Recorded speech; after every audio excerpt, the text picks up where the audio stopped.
and of trying to undo key programs. Speaking to union workers in Madison, Wisconsin, President Biden singled out the state's Republican Senator Ron Johnson. Ron Johnson on Social Security and Medicare, quote, "We should transfer everything." The president has accused Republican lawmakers of targeting Social Security and debt reduction proposals, an accusation that drew boos and yells of liar during the State of the Union address. Well, I sure hope that's true.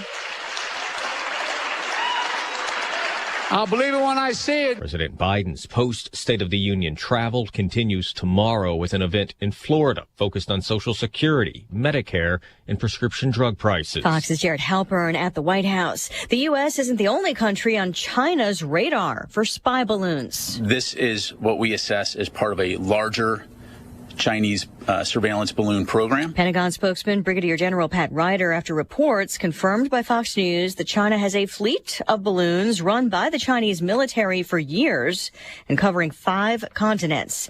Nearly 5 million bottles of Fabuloso cleaning products being recalled over possible contamination with potentially dangerous bacteria. Consumer Product Safety Commission says the recall involves Fabuloso multi-purpose cleaners, including original multi-purpose cleaner lavender scent in various sizes, as well as the concentrated formula version. The recalled products were sold December 2022 through January of this year online at Amazon and other websites, as well as at Dollar General stores, Walmart, and other major retailers nationwide. Fox's Lillian Wu, the company says not enough preservative was added, leading to a risk of bacterial growth. The Dow down 207 at the closing bell. America is listening to Fox News. My friend had his home stolen. The crime is home title theft. It's real. It's horrendous, but it's real, and it's everywhere. Now, luckily, this was just a demo, but I saw how criminals all around the world target American homeowners, and that's why I protect my home with Home Title Lock, and you need to as well. And a thief can simply forge your signature on a legal document claiming you sold your home to them. Homeowners insurance and common identity theft programs do not protect you, but Home Title Lock does. So protect yourself. Just go to their website. It's HometitleLock.com/Sean, S-E-A-N.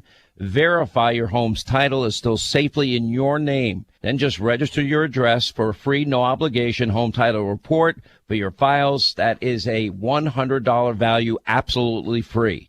That's HometitleLock.com/Sean, HometitleLock.com/Sean, S-E-A-N.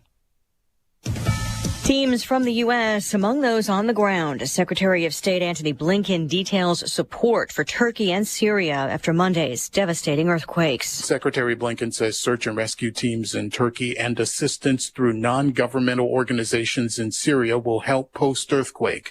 Both nations, according to the secretary, will see a range of equipment and personnel. Experienced emergency managers, hazardous materials technicians, engineers, logisticians, paramedics, planners, others, along with about 170,000 pounds of specialized tools and equipment. Collapsed buildings dot the landscape in Turkey, with rescuers requiring silence at times to listen for survivors. Fox's Garnell Scott. The number of dead in the two countries now close to 12,000, with tens of thousands injured and many more in shelters or tents. Federal investigators are looking into a stash of weapons found in a dumpster in an Oklahoma City suburb. The Bureau of Alcohol, Tobacco, and Firearms says it's in the early stage of a probe after a sanitation worker in Midwest City, Oklahoma, found a dumpster outside the International Firearm Corporation filled with 236 guns. But according to an affidavit, the guns were defective, and the gun shop owner did contact the ATF on how to properly destroy them, and were told to make 3 different cuts so that the firearms would not function or be put back together. Court papers show the rifles found in the dumpster were partially cut and believed to be still functional. Jeff Manasso, Fox News. Just getting word that Ukraine's president has arrived in France, seeking more European weapons and aid after a surprise trip earlier today to the UK, where he addressed the British Parliament, asking for fighter jets and calling them wings for freedom. Again, a sell-off on Wall Street, the Dow and the NASDAQ both dropping more than 200 points. I'm Lisa Brady. This is Fox News. Well, again, everyone, let's check weather for Eastern Sonora, Champaign, and Van Evans. Saturday going to be an active and moisture-laden one, and wind-blown for that matter over the next couple of days. That east-southeast wind picks on up for the day today, 15 to 25 and gusty, with rain overspreading the area during the course of the afternoon. Highs up to 44. Temperatures will climb through the night with rain, downpours at time, a clap of thunder. That east-southeast wind will shift to the south and southwest and gusts to 45 miles per hour. Tomorrow, high wind, southwest to westerly winds, 30 to 45, gusts to 60 miles per hour. Rain in the morning, then a mostly cloudy, turning cooler day. Morning highs up to 54 and falling. Windy, colder tomorrow night, low down to 33. Maybe a little mixed snow and rain shower activity for the day on Friday. Colder, high up to 37. Highs up to 37 as well on Saturday, but warming to 47 with sunshine, increasing south winds for the day Sunday. More rain ahead for Monday and Tuesday next week. High temperatures up at around 50 degrees, back into the 40s. Some short-term drying due in the middle part of next week as well. For Stevie J Broadcasting, I'm meteorologist Greg Solgay.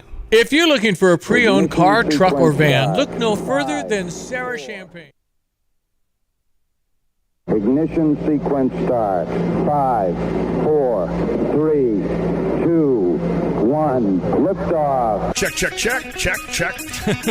I literally just create madness. Well, they're up. I'm going to go off here. They don't have a great quarterback. I got to take a break. I'm getting in trouble. To win the Big Ten, you first got to win the West. Bad Bunny. Have you heard his name in a while? No. Has it bothered you? No. Defensively, they got to come in with some confidence. Is that even analytics? I'm in a parking garage, kind of lost. Terrence Shannon, Matthew Meyer, R.J. Melendez, Coleman Hawkins. These trophy presentations aren't over! I didn't come here to go 5 and 7. I'm so proud of Illinois football right now. I'm so tired of Joel Embiid. We're not taking Patrick Corbin. I want to bet the Bears. Oh. You are Reba McEntire's niece. Roshan Russell. Coach Bielma. You no longer salute to yourself. What? We got all kinds of things for you here. There's a lot of glass. Oh. Guys, we have breaking news. Uh-oh. It's The Drive. Smack Dogs. Thunderstruck! Thunderstruck! Yeah, Thunderstruck!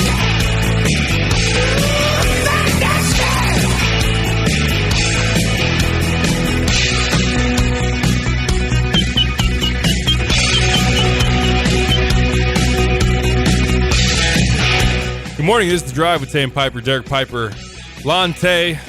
I'm here. Kyle Tosk is alongside as well. We got the Big Three is here. Yeah, I wanted to jump in before Kyle did, just so he understands the established power here and the order. Go ahead.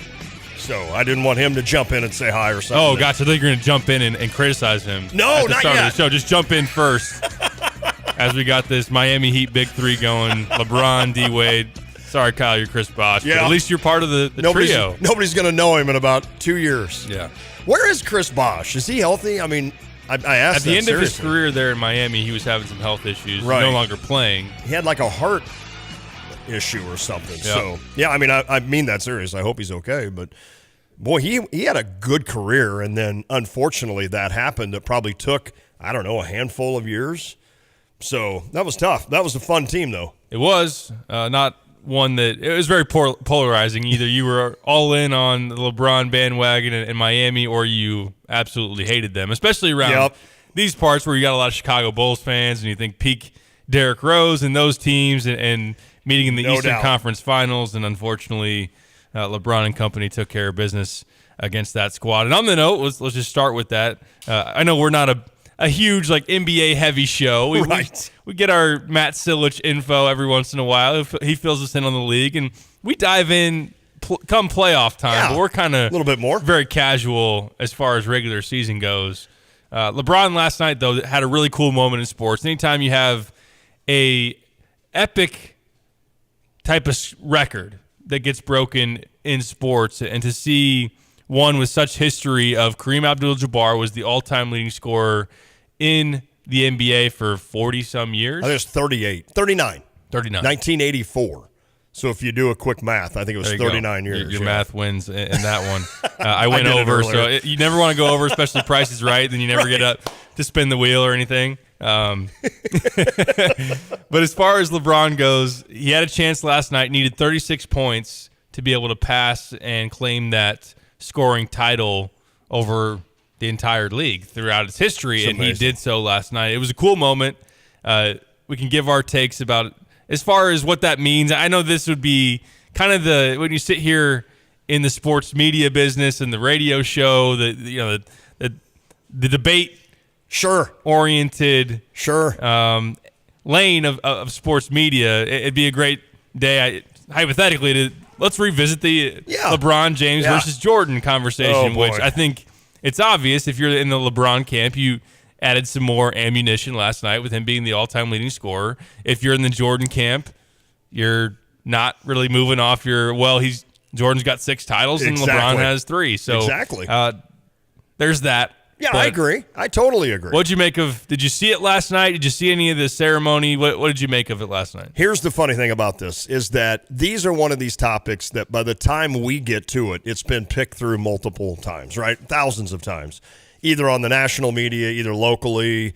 You've read all about it. Obviously, with all the social media, every outlet, if you want to read the LA Times, you can, right? I mean, so this thing by the time... You're going to trust their take more than ours? No. I'm just kidding. By the time it comes to 3:10, here in central Illinois, I will say this, in kind of a weird but kind of a cool way, I feel like the torch got passed not only from Kareem to LeBron, but I'm going to personalize this. The torch got passed from me to my boys.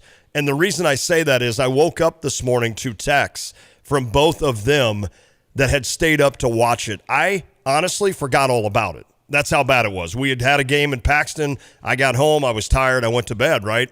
If I would have remembered, I probably would have forced myself to stay up because that is a pretty cool thing.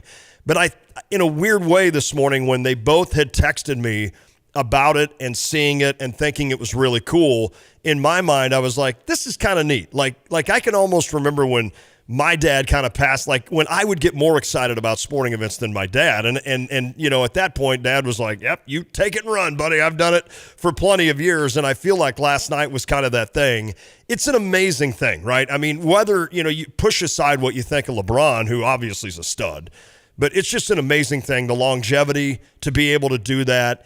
I mean, the one thing that always marvels me about LeBron is like Michael Jordan, if I built an athlete, I would build Michael Jordan. He was muscular, probably strong in every part of his body. His left pinky toe was stronger than anything on my body. I mean, he was just a perfect athlete. What was he, 6'6", and just sculpted, right, muscular. But you look at a guy like LeBron and how big he is, and to think that he can do what he does. Back in my day, if nobody was that big, but if somebody was bigger than us proportionally to what like LeBron is to Michael, that kid, you would be like, here, shoot the ball from 10 feet. And, you'd be lucky you didn't break the backboard. And luckily back then we had the round backboards that were usually, you couldn't break them basically. So to see LeBron, I think the thing that I've always marveled at him is that to have his size and you could put LeBron James in football and he might be one of the best middle linebackers that ever played, or defensive ends, or whatever you want to play him at, tight end. But just the fact that he is so skilled with shooting the basketball, he's able to get in the air and move, maneuver his body like he wants to. I think that's the thing I've always been the most impressed with him. He obviously knows how to win. Is he getting hammered a little bit? And I think the crux of the story is that Michael Jordan didn't try to go win championships. He was drafted by the Bulls, and he won them all with the Bulls, essentially, right? So now, did he get lucky to have a guy like Scottie Pippen? Did he get lucky to have a guy like Dennis Rodman, Horace Grant, John Paxson even, B.J. Armstrong? You can go down the list, right? I think he was very fortunate, and I think you credit the Bulls a lot for team building around Michael Jordan. So he didn't necessarily, like LeBron did, say, all right, I'm going to get Bosh and I'm going to get Dwayne Wade, two of the best guys, and we're going to win a championship together, which they did, right? So I think that's always probably the biggest, if you're not for LeBron, that's probably the biggest issue, right? Is that, well, he went title hunting, and Michael Jordan never had to do that. So I get that part as well, but I just think it's like the whole idea of Jordan versus LeBron, I would even hate to do it today. I think we should just congratulate LeBron James. Yeah, there's so many layers to it. There is. And I know where I'm going to ultimately stand, and a lot of people are going to stick with Jordan. It's kind of like we talked about yesterday, too. It's a generational thing where I see recruits or college basketball players currently, which I follow a lot of those for my own job, weighing in on Twitter last night. It's like, oh, end of discussion. LeBron's the best ever. And like, Okay, I get that you grew up with LeBron. You grew up in that LeBron era. You didn't even see Jordan play, so you're of course going to, put on for your guy. And then I was kind of on that fringe end of Jordan into Kobe. So a lot of people I grew up with were big Kobe guys, and even towards the end of Kobe's career said, "Oh, well, Kobe's the best ever." I'm like, no, let's not do that. But yeah, it's kind of that funny thing, like as far as like Illinois, to make it local for Illinois basketball history. To me, someone is going to have a really hard time passing D. Brown, just because when I grew up, I was in middle school into high school, and that team. And for those that are a generation before me, it might be the 89 team, Nick, that's and exactly for right. Kyle, Io, and Kofi. It's kind of like whoever you saw in a music video when you were 16 years old was the hottest guy or girl you've ever seen, and you're not going to be able to argue with anybody Heather on that. Locklear was pretty hot, man. Yeah, right. Unless you grew up in a time when there were no music videos, then it's someone on a billboard or a magazine or a telegram. I don't know, they didn't have pictures in telegrams. The funny thing is, like, MTV doesn't even show videos, right? Yeah. So, like, the newer you are is I've seen videos and Kyle hasn't on MTV. That's what's funny about that. Yeah. Kyle's too busy watching, what Phoebe do they Cates, even too. show? Yeah. Real World or something like that. Farrah Fawcett. I'm just going through, like, a list of memorable people to me. I think the cool part about last night for LeBron and just in general is, and we saw it with Albert Pujols, was to have a star achieve a record playing and performing at their peak, essentially.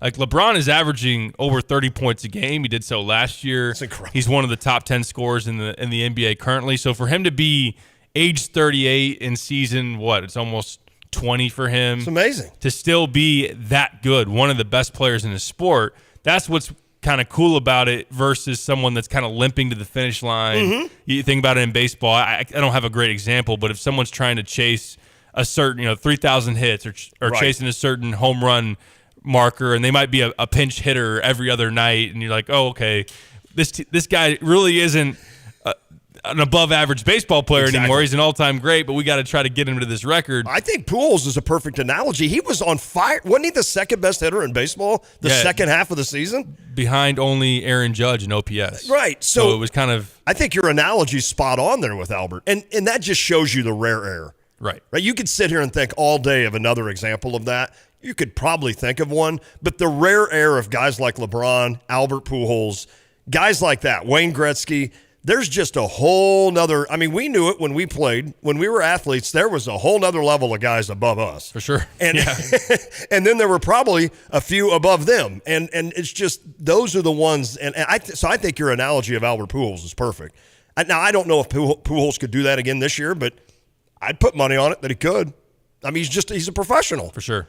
Yeah, I think another angle of it does kind of give you and we do have a call coming in. And unfortunately, we have a hard time taking calls during the middle of the show. So maybe if you want to call back during the break, we can get to you and be able to have you weigh in on the Dick Van Dyke Appliance World phone line. We actually have 2 calls coming in, so we have people really excited about this discussion. So let's do it. I don't know if they want to weigh in on attractive people in music videos or if they really want to talk LeBron, Jordan, and that kind of discussion. Either way, I'm game. Either one. At the break, definitely hit us up 217-359-2255. We got people pouring in on the text line as well. The U of I Atlanta Link text line. Another thing, it kind of gives you that big picture realization of LeBron's career. Like, he was undeniably, like, you couldn't dislike him when he was a Cav. Like, coming up when he was first drafted, the best player proven himself to be one of the best players in the league. He was a star, played on teams where he didn't have a whole lot around him. It was really that switch where he made the move to Miami that he became a little bit more polarizing, and either you liked him or you hated him.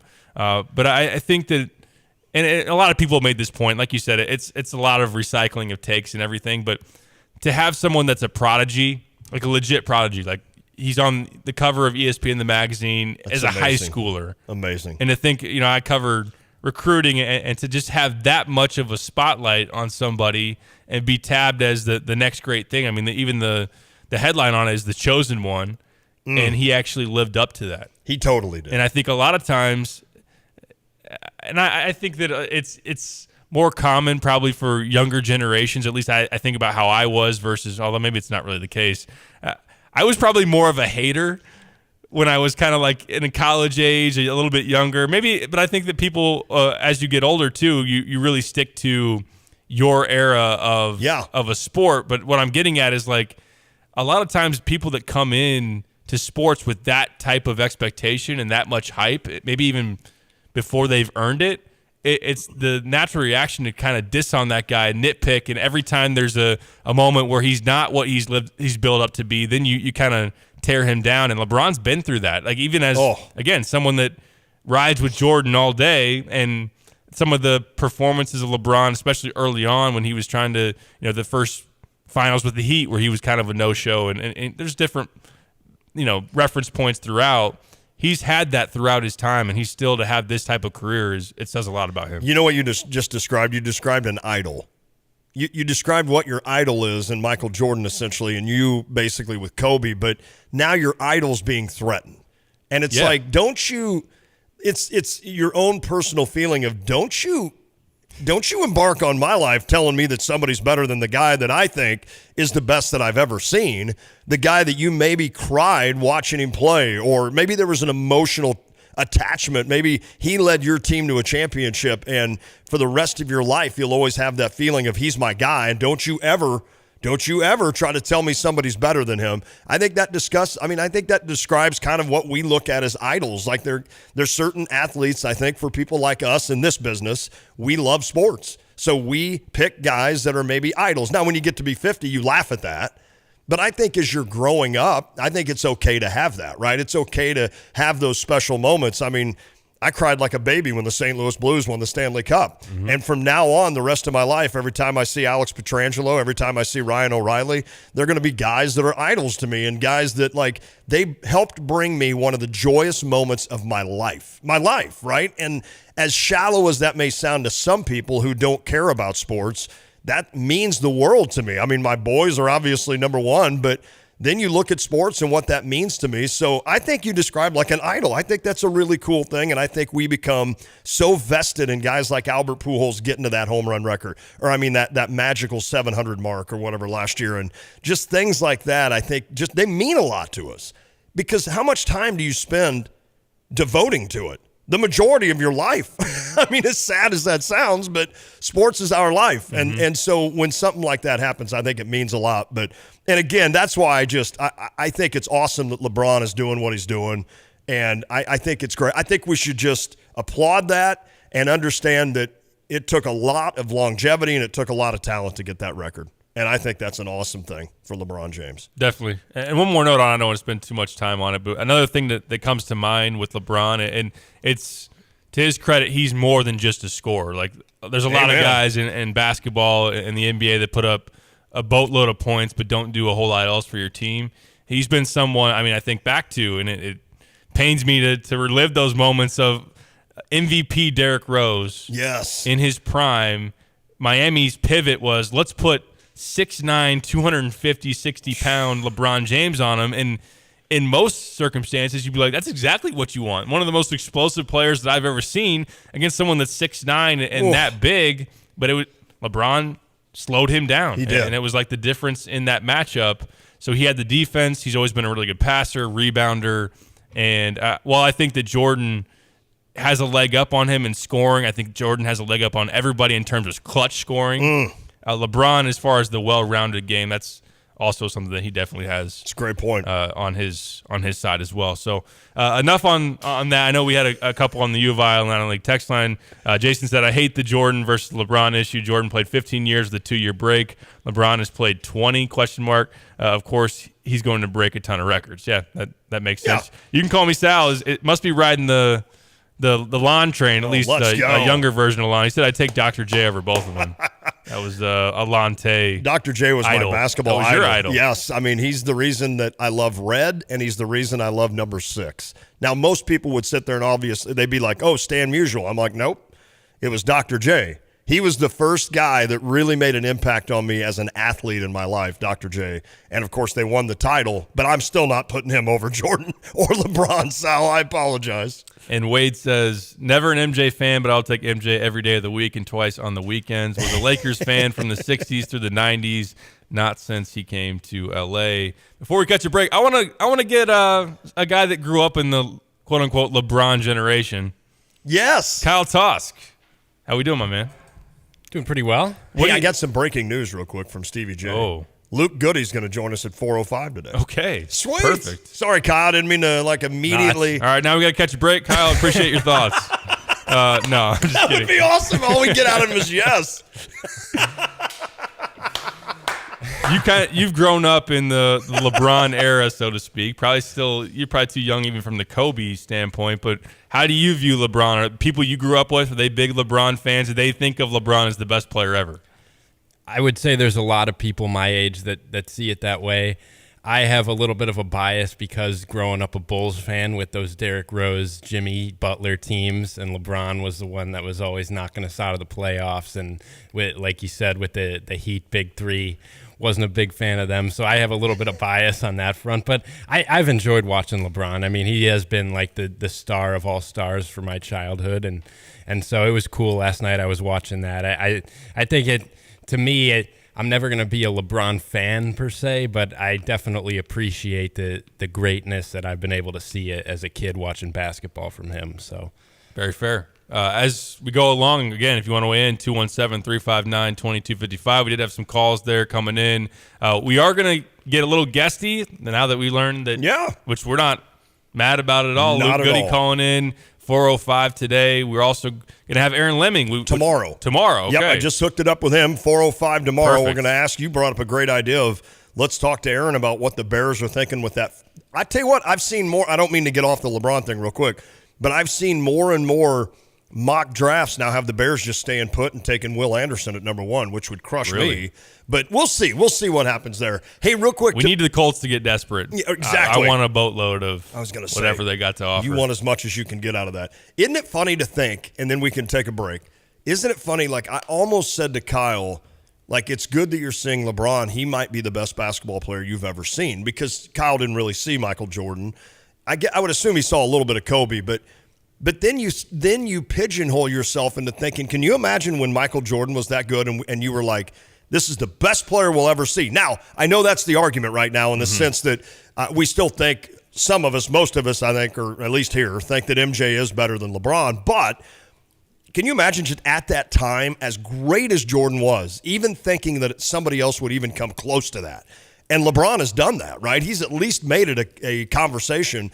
So to sit here and think, all right, only because you didn't see Jordan, LeBron's going to be the best player you've ever seen. But that would be crazy to say that because in 10 years, you might have might be his son that comes along and is just as good or better than LeBron James. So it's weird to kind of think like Mike, before Mike Trout got here, we probably thought, oh man, we'll never see a player and then Mike Trout, of course we don't see him.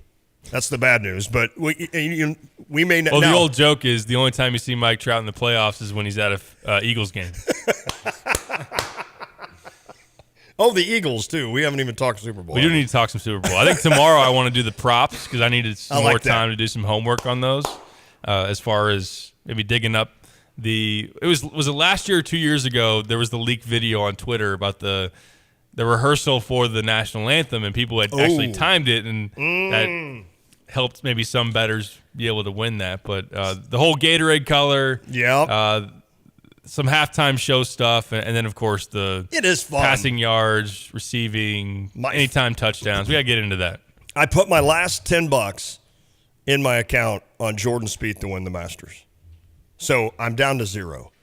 So now I have to decide by this Sunday, do I want to throw some more money in and at least bet the Super Bowl? You kind of have to, don't you? And I would recommend that you do. I did put a bet on the Chiefs, so in case Gronkowski hits this field goal or whatever, I'm going to win millions of dollars, it sounds like. How far away is that field goal? I don't know. I don't know anything about it. Wouldn't that be funny if, like, all of a sudden they're like, Rob Gronkowski will now attempt a 50-yard field goal. You're like, you're not going to make that. There's no way he's hired by FanDuel to go kick a field goal that then would just make them give out a boatload of cash. Isn't that the I'm ultimate? I'm going to call, you know what, on that. But who knows? Maybe they'll surprise us. Maybe they will. Maybe they will. A lot more to do throughout the show. I do want to, as we go along, we'll talk about some big results last night in the Big Ten. Indiana wins yet again at home in a big matchup against Rutgers. Also, Maryland and Michigan State squared off in East Lansing. The Spartans came through in that. So we'll look at an updated bracketology and also the Big Ten standings. Okay. We'll do that. We'll talk to Luke Goody at 4:05 as well. Before we catch a break, a little work to do. Oh, yeah, the Busey read. There we go. I love Busey, man. As you celebrate the special person in your life on Valentine's Day and throughout the year, give them the love letter that lives on, which is an estate plan. Preparing for an estate plan ensures your family and financial goals are met well after you're gone. We never know when the inevitable will come for us or for one of our loved ones. According to a survey by Caring.com, more than half of Americans, actually 60%, do not have an up-to-date estate plan. Complete a message to my loved ones, no matter whatever stage of life you are in, from Busey Wealth Management. They have a packet that will help you outline your life, your legacy, your wishes through fill-in-the-blank style questions. Let me tell you, Derek, that makes a huge difference to do this. It just makes a huge difference. And I guarantee you there's 3 or 4 people listening right now saying, oh, I got to get that done. And they've said that 58 times. Get it done. It makes all the difference in the world at a time when you're grieving and you don't really, that's the last thing you want to do, right? It just make sure that you know what your wishes are and you write it down. I think it's important. Absolutely. For more advice on estate planning and other financial topics, you can connect with Busey on Facebook, Twitter, and LinkedIn. Busey Wealth Management is here to guide you through your estate planning process. Call 1-800-67-BUSEY to discuss your wishes and request a message to my loved ones. You can also visit them online at Busey.com. Busey, member FDIC. When we come back, maybe we'll get to any calls during the break if you want to call back in, talk some Big Ten basketball. Let's go. And Luke Goody at 4:05. A lot to do. This is The Drive. Want unbeatable prices on your next furniture purchase, but also seeking that local hometown feel? Look no further than Kelsey Furniture in Tuscola. Customers rave about their friendly, established staff, as well as their great selection, amazing prices, and second-to-none delivery service. They're a third-generation local business, and they've always got your best interests at heart. Find the look you love for less. Open 9 to 5 Monday through Saturday, but always available online at kelseyfurniture.com. That's kelseyfurniture.com. PDR Automotive has now been serving the Champaign-Urbana area for over 50 years. To give you some perspective, 50 years ago ended the U.S. involvement in the Vietnam War, and it was when Secretariat won the Triple Crown. So what does that mean for you and your vehicle? Whether you need a carburetor overhauled or your new vehicle computer system diagnosed or programmed, PDR Automotive has the experienced, knowledgeable staff that can handle all your automotive needs. Online at pdrauto.com, they are what's best for your truck or car. They are PDR. Here's the deal. When you combine State Farm home and auto insurance, you save an average of $889. State Farm agent Kurt Lenschow is ready to help you combine home and auto and save right here in Champaign-Urbana. Call 352-1411 today. Like a good neighbor, State Farm is there. Average annual per household savings based on a 2019 national survey by State Farm of new policyholders who reported savings by switching to State Farm. Find a store full of Valentine's gifts at Prairie Gardens. Unique candles, a PG boutique with purses, jewelry, and accessories, and more. There are so many gifts from which to choose. Plus, now through Valentine's Day, get a live orchid worth $20 free with a $50 gift card purchase. Or get a free papyrus card with a $30 gift card purchase. Come get your free live orchid or papyrus card now through Valentine's Day at Prairie Gardens, Springfield and Duncan, Champaign. Carpet Weavers is flooring their customers. They work with the biggest brands to bring you the best selections and prices on hardwood, luxury tile, carpet, and more. Stop in at 616 West Market View Drive in Champaign and let one of their sales associates help you find the perfect flooring for your lifestyle. Their 100% satisfaction guarantee allows you to be confident in your purchase. Carpet Weavers has been flooring people with beautiful carpet and flooring since 1988. In fact, they're nationally ranked as one of the top 25 specialty flooring stores in the country. Find out more online at carpetweaversflooring.com. Illini fans, for a limited time at Jets Pizza, choose between a small salad, Jets bread with dipping sauce, choice of dessert, Jet Boat with one topping, or a small one-topping Detroit-style pizza. Pick any two or more and get each for $7.99. That's right, pick two or more for just $7.99. Jets bread and small salad, $7.99 each. One-topping small Detroit-style pizza and Jets bread, $7.99 each. Promo code MX2. You get the idea. Pick two or more for $7.99 each. A deal that can't be beat. Jets, better be because it has to be. A tradition of excellence over 150 years in the making. At Busey Bank, we're committed to building relationships that span generations. Wherever your journey in life leads you, we are with you along the way, creating a legacy for you and your family. Busey Bank, building business, growing wealth since 1868, proud to be the official bank of the Fighting Illini. Member FDIC. Invested in our community since 1908. Hi, this is Todd Durakan with First Federal Savings Bank of Champaign-Urbana. Maybe you've attended an event at one of the more than 50 organizations First Federal supported last year. We help make our community a better place, and we invite you to visit us and discover better banking for yourself. Experience the exceptional, friendly service from our knowledgeable staff. Speak with real people, not a recording during business hours. We're never too busy for you. Hey, if you're not already banking with us, give us a try. We think you'll love it here. 356bank.com. Member FDIC. Equal housing lender. NMLS 435120. Hi, we're your Prairie Gardens plant experts. Let's talk about winter houseplant care. Two things you'll want to do is water less and stop fertilizing because houseplants go dormant in the winter or really slow down. And you'll also want to hold off on doing any repotting until March or so. It's also a good idea to move your houseplants to where they may get a bit more sun. Just make sure to keep them away from drafts and vents when you do move them. Come to Prairie Gardens. We are here to answer all your plant questions. Hey Illini fans, it's your girl Chineo Gumake. Catch Lante and Derek Piper weekdays from 4 to 6 right here on ESPN Radio 93.5.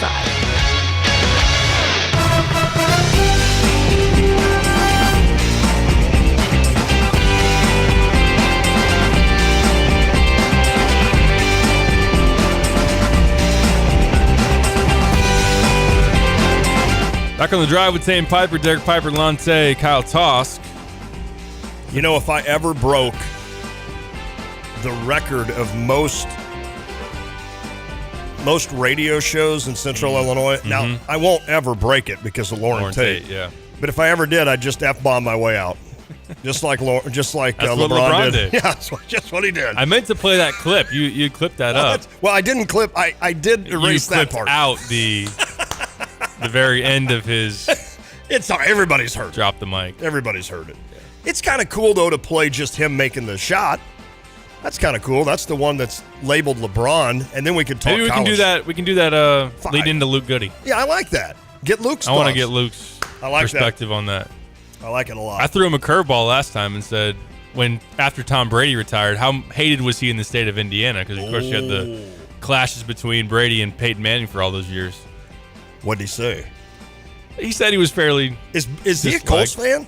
He's made it known that he's not really I don't think he's a Colts or a Pacers fan. He said he's not big on the NFL. I don't know if he has a team affiliation. Did we ask him about baseball?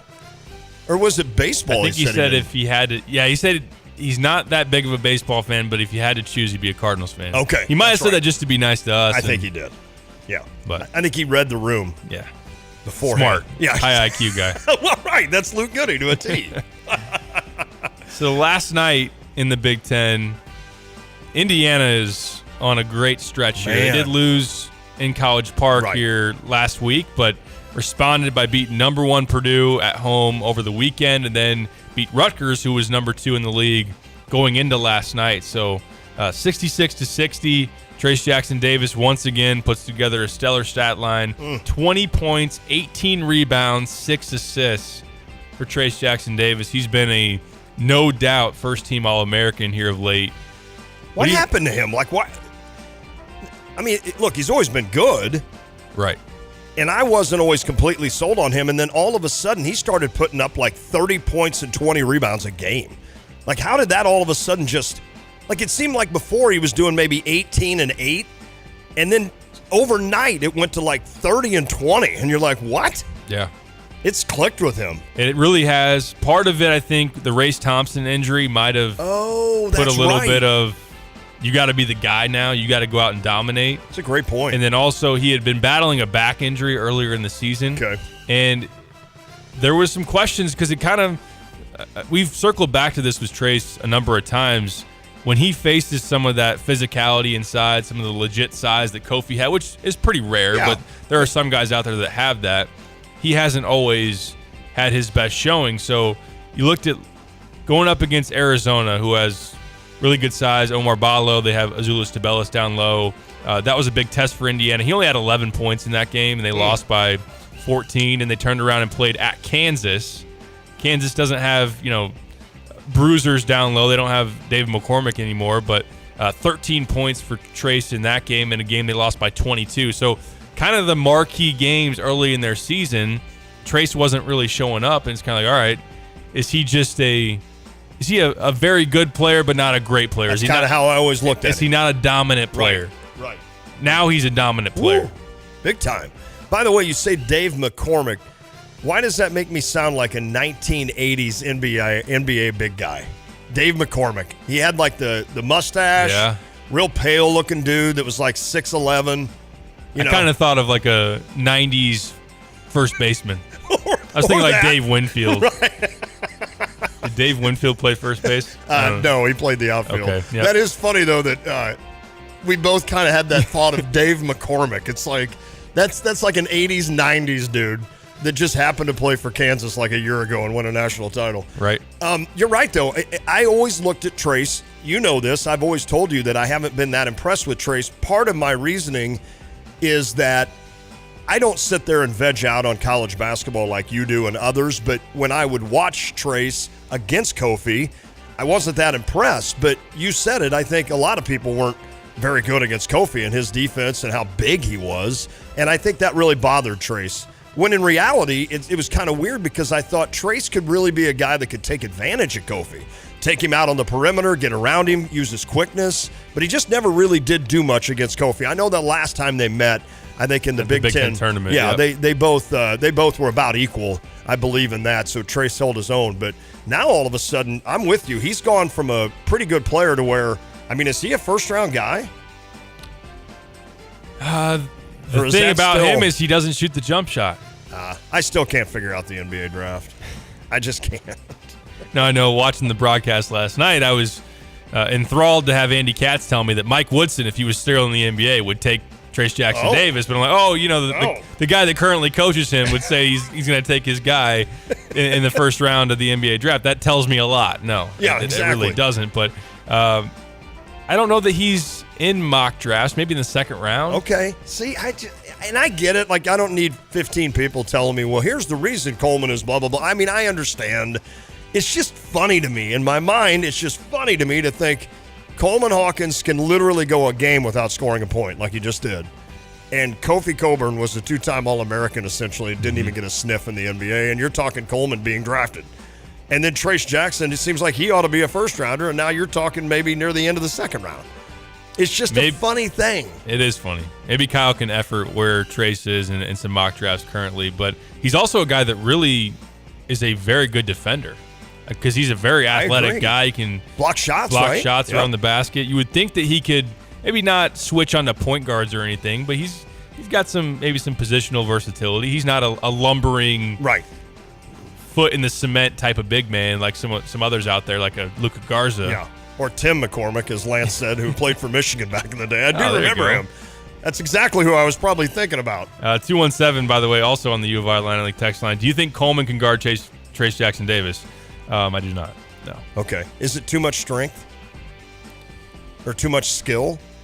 Probably more so on the strength part. I think that if you ask Trace Jackson Davis, who literally said it on the court when they played here in Champaign, you can't guard me. Oh, he said that. He said that about, someone from the Indiana bench said it about him against Coleman. Oh. And then Trace said it about him against Dane. I don't think Illinois can guard him one-on-one. I agree. I think that would be, I would not want to face, I know we got to go to Indiana again. I wouldn't want to face them in the Big Ten tournament either. No. Is Illinois going to get a bye in the Big Ten tournament? It's got to be a top 4 seed. I'll get to Kyle. I think he found the mock draft here. Yeah. They would have to finish in the top four, which they certainly can. I know you were running through the rest of their schedule, and you can tell us where you had them finishing. I think with your finish, as far as the record, would be good enough to be top 4. Top 4, yeah. So I looked through there right before we get to Kyle. I looked through today just for giggles. I was eating my lunch, and I flipped on there, and I said I had them finishing 12-8 in the Big Ten, which would be 21-10 overall. I had them losing the last game at Purdue I had him losing one of either at Ohio State or Michigan at home. I just figured one of those two will happen. I hope not. I did have us beating Penn State on the road. I did have us beating Rutgers and, of course, Minnesota, Northwestern. There's one other loss I had in there. At Purdue? Well, I said that. Purdue. So you go, it's Rutgers at home. Oh, at Indiana. Okay, yes. Yeah, so I had them losing at Indiana, at Purdue, and then one of either at Ohio State or Michigan at home. So if they did that, I believe they'd finish 12-8 in the Big Ten, which would be good for 21-10 overall. That's a pretty good season. Yeah, it would be. And right now they're projected as a 6 seed still currently. That's right. We can get some of the bracketology as we go along. This next 3-game stretch, Rutgers at home, at Penn State, at Indiana. Ooh, pretty tough. That is a stretch. On the note of Indiana, Trace Jackson Davis, Kyle, where is he projected in some of these mock drafts if you were able to find it? ESPN and CBS both have him at 43. Okay. How many are in a... So that's like mid-second round. Okay, mid-second round. Okay. Similar to Io. I don't know what Io's number was. Io went 38. 38. And they have him at 43. Is Coleman still in those projections? ESPN has Coleman at 37. CBS has him at 30. So they have Coleman Hawkins ahead of Trace Jackson Davis. And we literally just 40, sat here. Sorry, 40 for CBS. Oh, okay. And we literally just said Coleman can't guard Trace Jackson Davis. I don't think he can. And he just scored 0 points in a game in college basketball. Yes, you did. I get it. I understand. It's just so funny to me. It's funny to me. I think part of what we think about with Coleman. No, I get it. I mean, I'd love it if he was there. Because Coleman doesn't really have a post-up game at all. He's a good passer. Oh, yeah. As far as the stretch the floor big man, we are talking about a guy that shot sub 30% from three at the college line, so that's got to be something that's hurting him. Do you trust him right now to hit a three-pointer in a tight game with a minute left? Right now, no. I don't either. And he, like you said, he doesn't have a post game. He's almost unselfish to a fault. He can dribble. I mean, I understand he does things that a guy his size, that's pretty impressive what he's able to do. But it's just funny to me that Trace Jackson Davis goes literally 28 and 18, and on the same night, Coleman scores 0, and yet Coleman's the guy that they've got projected ahead of Trace in the NBA. And where's Zach Edey? Probably not anywhere on those. Probably not. On those draft boards. See, I wonder. Are we really going to see Zach Edey come back to college next year? Oh, that'd be ridiculous. Please, no. You know what I'd like to see just to see maybe he transfers to Illinois. I was going to mention to see the mayhem that would go on in college basketball. It won't happen, but it would be fun. And I would just be very curious to see what the numbers would be thrown around as far as NIL goes. What if Zach Edey, after this season, entered the portal and just said, "I'm a free agent"? I'm a free agent. I mean, Kofi did it. He'd be like, "I'm not saying I'm not going back to Purdue. I'm just opting out of my current what do you got agreement, and I just want to see my options." Can you imagine? And a guy like Matt Painter would be like, "Well, then go. You ain't coming back." That's the funny thing about Painter. Although with Zach Edey, he'd probably be dumb not to do that. He'd want to be a little bit of you're right, though. Adaptable on that front, right? What college player is finally going to be brash enough to just essentially, some have done it without really saying it. We saw one here at Illinois. Well, yeah, exactly. What player is going to be brash enough to just say, "I'm out there for the taking"? Yeah, Matthew Meyer was that guy, right? No, Kofi. Oh, well, right. I don't know how legit he was about leaving. It was but Matt Meyer kind was of a probably negotiating tactic. Meyer was essentially a hired gun, right? Yeah, for sure. He's just like, who's going to give me the most? And I'm sure he had a fit. the situation had to make agree. sense. I agree. He wanted to get to the NBA. I agree. I don't know. It'll be that would be interesting if Zach Edey was like, "Hey, by the way, I'm available to the highest bidder. Come get me." Miami'd come in with $5 million. Well, why wouldn't you do that? If you're Zach Edey, why wouldn't you do that? If I'm in his NIL guy, I'm like, "Zach, Purdue doesn't owe you anything." They do, but you know what I mean. go get what you can your senior year. And it'd be hard not to think that way because it's with these big guys that you can insert this line for a number of them. If this was 1995, he'd be the number 1 overall pick in the draft and would play 15 years. Yep. I mean, if you're a coach in college right now, unless you strictly do not believe, unless your philosophy on offense is to just simply get up and down the court, like Loyola Marymount back in the day. I mean, if you're that, what coach in college would not take a guy right now that's going to get you 32 points and 18 rebounds? And Zach Edey. Everybody would. I mean, I think Zach Edey should do that. I think we should throw this up on the Purdue Boilermakers, whatever you call those things. On their message board? Yeah, the message board. I'm hearing that after the season, Zach Edey's going to opt out and just see what his opportunities are.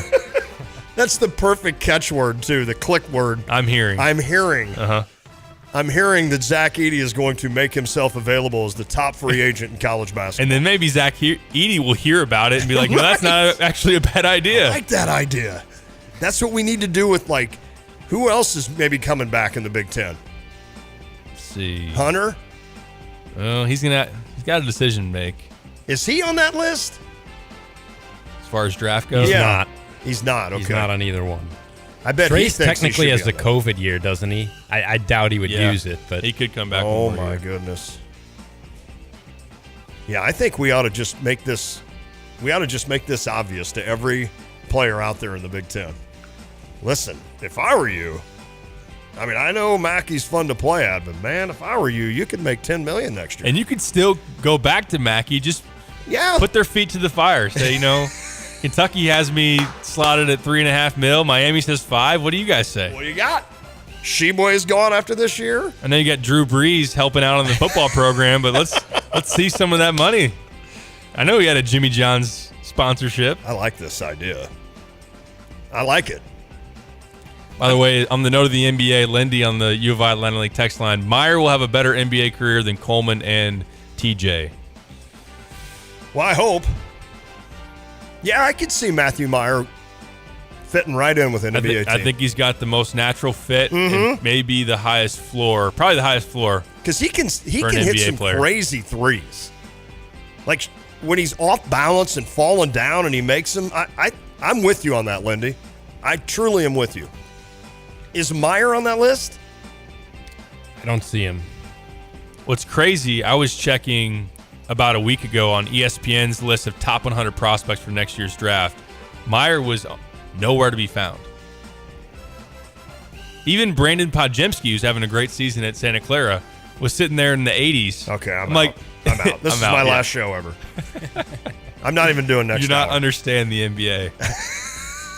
I think that's just a massive mistake. Podziemski is having a pretty good season. He's having a very good year.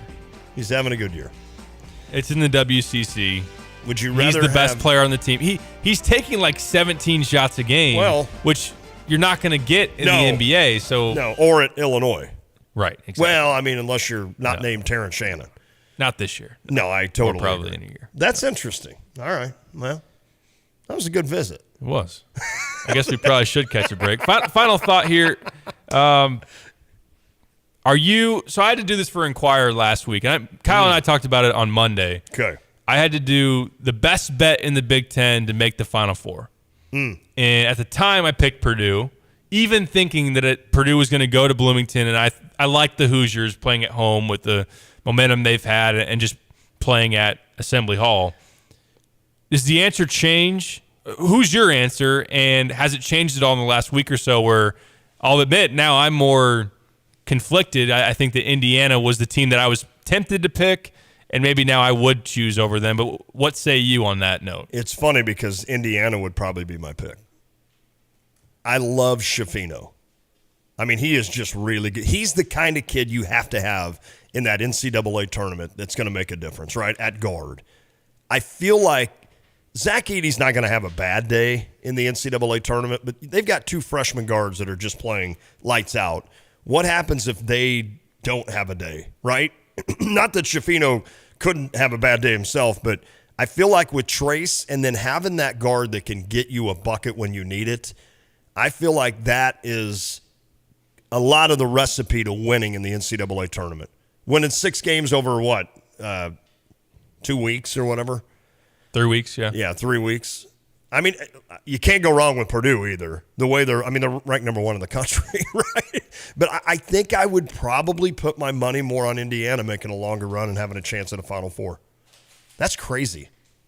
It is crazy. I haven't thought about that till you just said that. I think that if Xavier Johnson comes back and is the Xavier Johnson that we saw late last season or just a pretty effective one, then all of a sudden you've got more answers than I think Purdue has beyond their star. Because outside of Trace, you'd still have Hood Schifino. We haven't seen Race Thompson play his best basketball yet, but he's still kind of building up after coming off the knee injury. So if he plays up to his capabilities, Xavier Johnson, I know that someone said last night, or someone said on the text line, and it relates to last night, Miller Kopp is an X factor. He went off last night. He hit 4 threes. He had pretty much his best game in a meaningful game. We've been waiting for it. Since being in Indiana. Right. So, well, the other thing about Race Thompson in my mind is you're going to run into these Big 12 teams that have that 6'8" dude that can do a lot of things. I think Race Thompson can counter that. Not in terms of scoring more on the other end. I just mean defensively. I think he can do a pretty good job of maybe limiting – I don't think you ever stop those guys, but of limiting the buckets to make it a little bit tougher for those teams. So I almost feel like, and it could be that we've played Indiana and they hammered us and we haven't played Purdue yet, and I might watch that Purdue game and be like, holy crap, never mind. Kind of like when we did against Baylor that year with Baylor. I mean, you and I both the next day were like, that team's winning a national title, and they did. We're not that soothsayer, but I mean, you could tell right there, like, wow, they're good. So part of it might be the fact that I haven't really watched a ton of Purdue, but I've seen 3 or 4 games. I just think Indiana's, like you said, if Xavier comes back, they have a little bit of what you need to make that run in the NCAA tournament. I think that's fair. Kyle, you think the same? I said on Monday that I would still probably take Purdue because I think they're the safest pick, and you just have Edey that you know is going to get you like 30 points. But I was very tempted to take Indiana as well. They would be my number 2. That's interesting. I know that Trace played well. Edey and Trace were both fantastic in that matchup on Saturday, but one argument for Purdue would be, well, if you have a 7-footer against Trace, maybe you'll have a chance to slow him down a little bit more. If you have a 7-footer against Zach Edey, he's still 4 inches taller than him. We saw that with Kofi here. How Kofi was able to, for the most part, battle Trace very successfully. And you put him up against Edey here in Champaign, and Kofi looked like a regular dude. He looked like a normal human being. Wow. Imagine that. If you've been around Kofi, to think that he looks like a normal human being around Zach Edey, that is scary. Pretty nuts. Scary. Got to get to a break. On the other side, Luke Goody, 4:05. If you're re-listening to the show here as we're approaching the 6 o'clock hour, you have to podcast this. If you missed this, StevieJay.com. As you always can find the podcast. But on the other side, for those listening live, Luke Goody will provide us an update on how practice is going. Of course, they had the postponed game against Minnesota. That's right. How the team is handling that, and a big game coming up over the weekend against Rutgers. We'll talk all about that with Luke Goody coming up next. This is The Drive.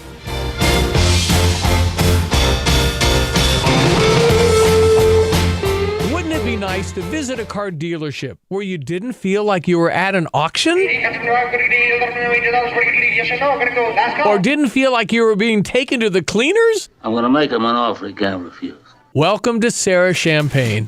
At Sarah, they offer a one-price promise. Every vehicle at a fair price, no negotiation, only the best price. Sarah Champagne, Honda, BMW, GMC, Buick, and Subaru. SERRA Champagne.com. Hi, this is Chris Jackson with Kramer Siding and Window. And whatever your project, you can count on Kramer Siding to offer you the best products backed by the best warranties in the business, as well as Central Illinois employees dedicated to providing you with professional installation and a lifetime of great customer service. And right now, you can save 10% on roofing, sunrooms, and decks, get 15% off gutter helmet, and you can save 25% on preservation generation siding, windows, and doors. So call today or visit us at kramersiding.com and let's get started on your project. Invested in our community since 1908. Hi, this is Todd Durakan with First Federal Savings Bank of Champaign-Urbana. Maybe you've attended an event at one of the more than 50 organizations First Federal supported last year. We help make our community a better place, and we invite you to visit us and discover better banking for yourself. Experience the exceptional, friendly service from our knowledgeable staff. Speak with real people, not a recording during business hours. We're never too busy for you. Hey, if you're not already banking with us, give us a try. We think you'll love it here. 356bank.com. Member FDIC. Equal housing lender. NMLS 435120. You're listening to WSJK ESPN 93.5 Tuscola, Champaign-Urbana, your home for the St. Louis Cardinals.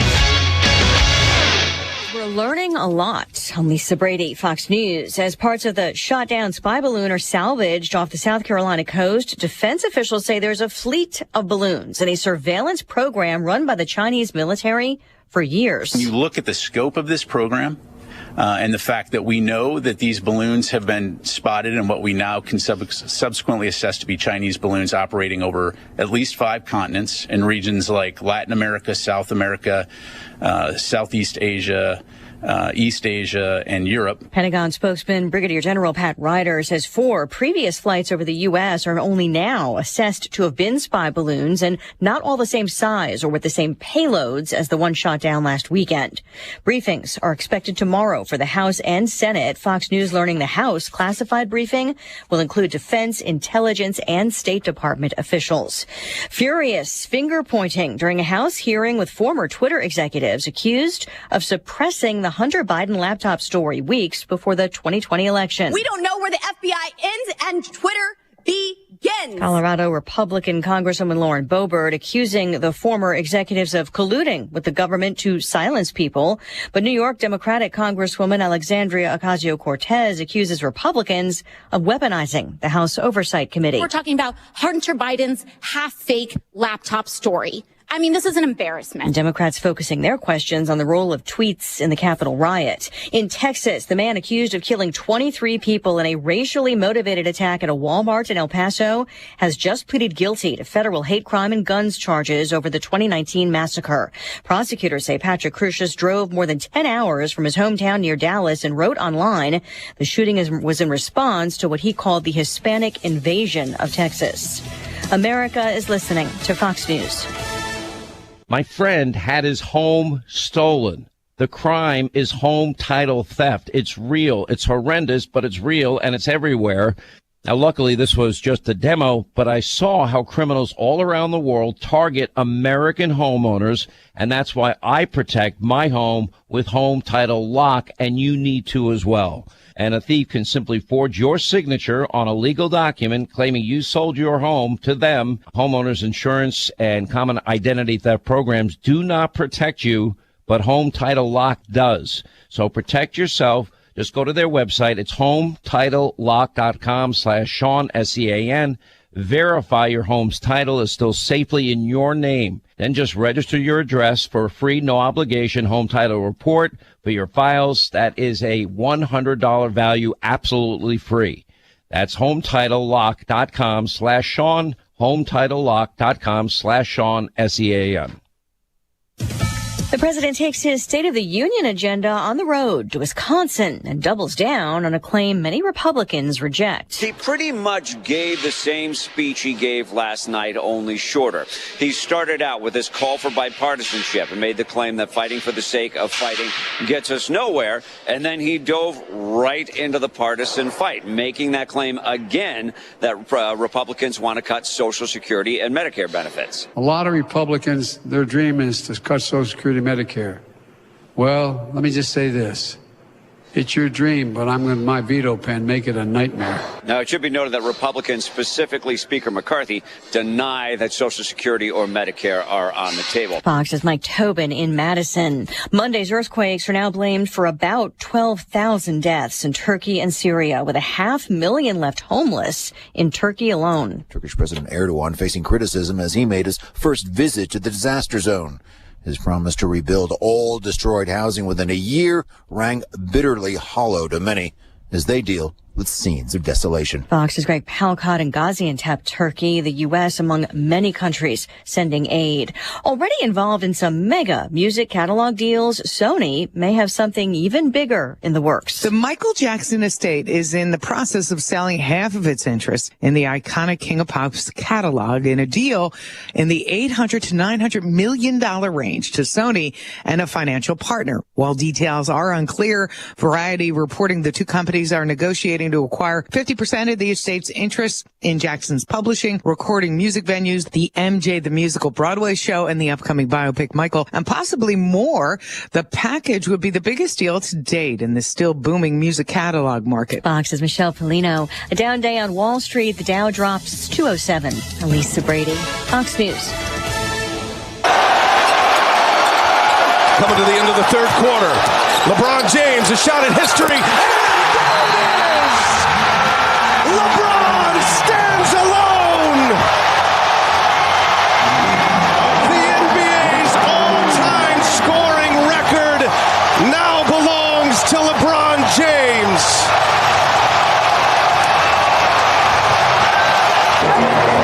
What was once thought as an unbreakable record has just been broken by 38-year-old LeBron James. On a step back against very good defense here by Kenrich Williams, made him earn it. Presentation coming. Ladies and gentlemen, your attention please. At this time, join us in honoring LeBron James.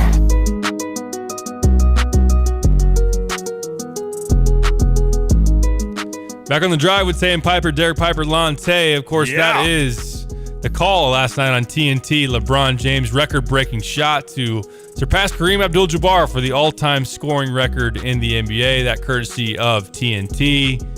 Cool to see. It was pretty cool. Very cool to see. And I mentioned both my boys had watched that, and they had sent it to me. I was in bed. So I said, we kind of passed the torch from dad to sons about now they're the ones going to tell me all about all the stuff happening in sports. But I thought it was really cool. And, you know, you could go the rest of your life without seeing somebody break a scoring record. I mean, Kareem had it for 39 years. So I thought that was really cool to see. Congrats to LeBron, a guy that is as big as he is, as I mentioned in the first hour, as big as he is, that can do the things he does, has always been the thing that I've marveled most about LeBron James. Yeah, it's pretty amazing. Let's get now to one of our favorite times of the week, the Luke Goody segment, baby. brought to you by Max Twin City Recycling, trusted recycling since 1955, by the Apple Dumpling Restaurant on High Cross Road in Urbana, by Dogtown Heating, Air, and Plumbing, your home's best friend, and by the University of Illinois Alumni Association. Shop the Alma Market at UIAA.org. On the Dick Van Dyke Appliance World phone lines, Luke Goody, how we doing, man? Good. How you guys doing? We're doing great. Got to ask you right off the top, thoughts on LeBron last night? Were you watching the game? You kind of grown up in the LeBron generation, so to speak. Have you been a LeBron guy? What do you think about him getting that record last night? Yeah, I thought it was pretty cool. You know, he's going to score a lot more points than what he has now. So, honestly, I think it's a once-in-a-lifetime thing to see the scoring record broken. So, it's kind of cool to, experience that. But he's not my GOAT. I still think MJ, I grew up in the LeBron era, but, based on everything that I know about Michael Jordan, he just, seems to like the GOAT. So, that's kind of my take on the whole thing. That's why Luke is our guy. That puts the end to it. Luke Goody just said it's done. Should never be debated ever again. No, ever. Nationally, locally, ever. How would you guard LeBron James, Luke? Ooh, that's a good question. You can't really guard him, but I would just make him shoot a three, I guess. I don't know. Probably that or foul him. His free throw percentage isn't very good. I'd just hack him. Just send hack him to him. the line. You get 6 in the NBA. Just start hacking away. Yeah, exactly. If he starts to get downhill, foul him. He only shoots 50-something% from the line or 60%. So I guess that's the best option. Yeah, I think I'm with you there. All right, Luke. I'm sitting there watching the game Saturday, and I keep thinking to myself, I want a Luke Goody. I want an appearance. I want number 10. Would you have been able to get into that game and go, or was it just the kind of the way the game was going, you kind of sensed maybe you weren't going to? Yeah, for sure. I was 100% ready to go. I had my mindset on, Coach calls my name to be ready to go, but I also knew not to expect anything. It's a first game, an away game like that, it's kind of unrealistic on 2 days of practice. Sure. Coming off injury, I did. I was fully cleared by the doctor, fully cleared by Paul. Had a good few days of practice. Like I was, in practice the whole time, working through it. Only had to get subbed out a couple times, and I felt great. I was ready to go, but, like I said, it was pretty unrealistic just because, I was a really good team on the road, and just 2 days of practice is tough. So, I was, got my body ready to go, my mental ready to go, and, it is what it is. So, but also, I think it was smart. So, yeah. Even though you didn't get to check in, what was it like to lace him back up, put the uniform on, go through the game day routine for a player with your teammates? What did that feel like? Were the juices pumping there when you're getting pregame shots up in Iowa City? Yeah, I missed it so much. I had a smile on my face from 90 minutes until the start of the game, until the actual start of the game. So it was exciting to be back out there and in Jersey with, all taped up and shoes on and everything, and it just brought back all the good memories from last year, and I realized how much I really did miss it. So, it makes you not want to take that stuff for granted. You go through a tough practice and you're like, shoot, I just wish we didn't have practice tomorrow or something like that. And then you're out for 3 months and you're like, shoot, I wish I'd, could get those 3 months back and be in practice every day. So just to have that experience again was awesome, and I'm excited to actually play. Luke, I probably should have asked you this in prior weeks now, but it seems obvious that now you're cleared to play. Your intention is to play and help this team the rest of the way throughout this season. Did you ever think about contemplating whether the last stretch of this season was worth it versus potentially a medical red shirt another year? Was that something that ever went through your mind, or were you dead set on whenever I can get back, I want to help this team the rest of the way and achieve the ultimate goal in the postseason? Yeah, well, my initial, everything that I heard from the doctor and everything was middle of January, so I was dead set on coming back. And, when I did get, the second doctor visit, when he said it was looking good, and then he said, there's a return to play protocol, I was kind of crushed because I thought I'd come back, play for the Indiana game at home. That was my goal from the start of it. And, the doctor said, that you could go play out there, but you have a higher risk of re-breaking it, and I don't want to see you in here next week getting another surgery. So my parents were like, okay, it's a no-doubter. You're going to go do the return to play protocol, take it day by day and all that. And, we went on a run, a win streak that really helped my decision because I forget what our record was at the time, maybe 12-5. Does that sound right? Mm-hmm. 11-5, something like that. Then we've won 7 of the last 9. So now we're in a really good position to be set up for the postseason. I feel like I can contribute to the team now too. I think, we put up a lot of threes and don't shoot it at the highest clip. And, that along with, IQ and leadership, I think, what I can bring to the team will really benefit us. And I fully believe in this team. I did think a little bit about redshirting after the Iowa game just because I was so dang excited to, play. And it was so fun just to warm up. I was like, do I really want, 10 games of this guaranteed, or do I want a full season? And, I was able to talk to a lot of the people that I trust, and they're like, you just got to do it and don't look back. It's, having a postseason isn't guaranteed every year. March Madness and stuff like that, and our team's set up in a position to be able to have that opportunity. So, not a lot of things are guaranteed, and, that's one thing that we have an opportunity most likely to do this year. So might as well take advantage of it and enjoy the rest of the season with the guys. That was a hell of an answer, Luke. I mean that. I mean, I can, as you were talking, I could almost feel that decision that you're having to make, and understand how difficult that would be to say, it'd be like, all right, Lon, you got 4 years in radio, but this year you only get to do 10 shows instead of 350 or whatever. It'd be hard to say, hold on, maybe I'd want to keep another year and do it. I just really admire you, and whatever decision you make, Luke, we're all behind you on that. I think it's going to be incredible. I'll ask the impossible question again because nobody would know the answer to this, but now that you're back to practicing, how many games do you think it will take you for Luke Goode 100% on the squad? In other words, you are good to go as well as you can. Do you think you can get there in just that brief amount of time? And if so, how many games, or when do you think that could actually happen? Yeah, at this point, personally, I think it's all mental. Okay. you know, I've been cleared by the doctor, so I know I'm healthy. Coaches have faith in me, so I know that, you know, whatever I do is backed completely by them. I know my teammates have faith in me.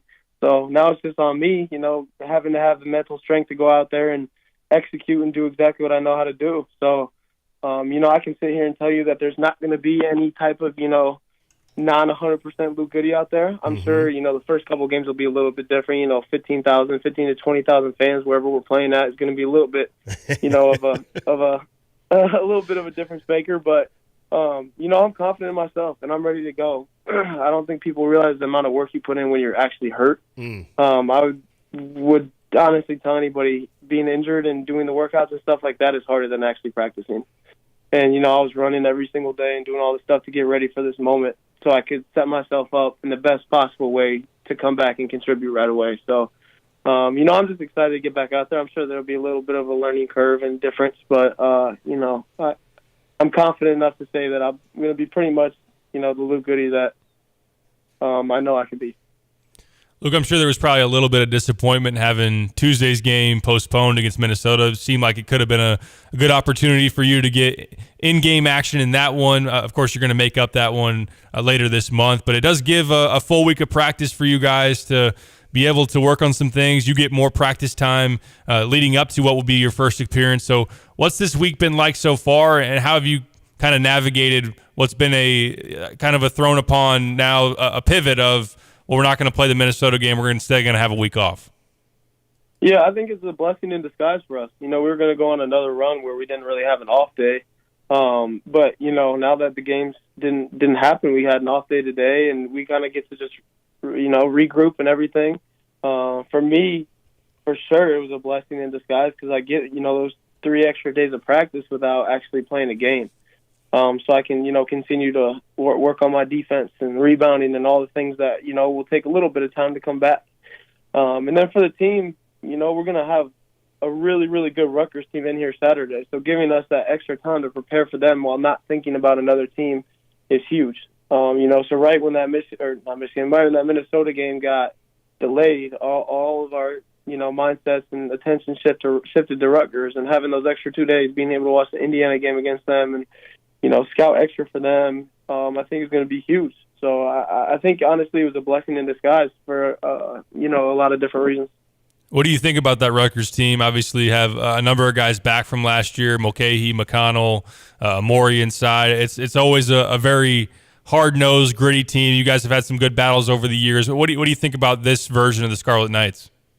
Yeah, they're old and they guard, and, I mean, their coach is in the running for Big Ten Coach of the Year every year, so they're going to always be ready to play. You know, their big guy inside is about the most athletic person in the country, arguably, and, you know, they got 2 guards in Mulcahy and McConnell that have been doing it for a long time. So they got a lot of aids that they can use and physicality and stuff. And it's going to be a tough game. It's going to be a good fight, and I'm excited, you know, for that to be my first game back.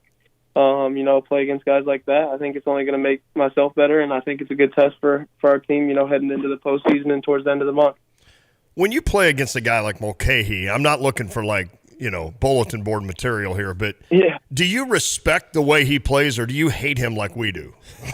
No, yeah, it's a little different from a fan perspective. Right. But yeah, I mean, he's a great player. You know, you got to respect everybody that you play against, and I think he plays basketball, you know, in a kind of a different way than a lot of guards, but I think he's a good player, so I'm excited to play against him. Is defense going to be the thing that you think worries you the most? I mean, I'm not worried about you being able to do it, but, like, I feel like you could wake up and put a blindfold on and hit 9 out of 10 threes. Is the defensive end kind of, is that the thing that maybe would worry you the most about when you finally get up to rolling? Yes and no. It's definitely a little bit different, just, you know, full speed and stuff, but I've been in practice so much now, and, you know, enough now to where all the things that I was worried about playing defense with my foot, like sliding and stepping on someone's foot or getting rebounds, it's like I'm not worried about that anymore. You know, that was the first initial practice. I was, you know, just a little bit more cautious, but now it's full go. I've been guarding guys, you know, on ball screens and, you know, bigger guys and guarding the post and all the different stuff. So I would definitely say that was probably the toughest thing coming back. Mm-hmm. But you know, now that I've been doing it for about a week, I'm pretty much back to where I was before the season started. So I'm good with that. Luke, as you reach this point in the season, it's really the home stretch of the regular season. A lot of people on the outside of as far as being within a program, pay more attention to the Big Ten standings or the bracketology or those type of things. Do you guys look at that at all at this point, or are you just so dialed in that that's all just kind of noise on the outside? Does it change at all as you get into February and down kind of the last moments of the regular season before postseason stretch hits? Yeah, you do look at that stuff, especially the Big Ten standings, with the double buys and the Big Ten tournament and stuff like that. Purdue's obviously kind of, I think, 2 games ahead in first place, right? 2 or 3 games in first place. I think so. Yeah, so they've got a pretty good lead right now. But, now you're looking at the double buys, and that's a huge thing. There's over half the conference is 7-5 and 8-5 or whatever, so they're all within a half game of each other. So, each game matters, and you want to look at those standings just so you know where you stand.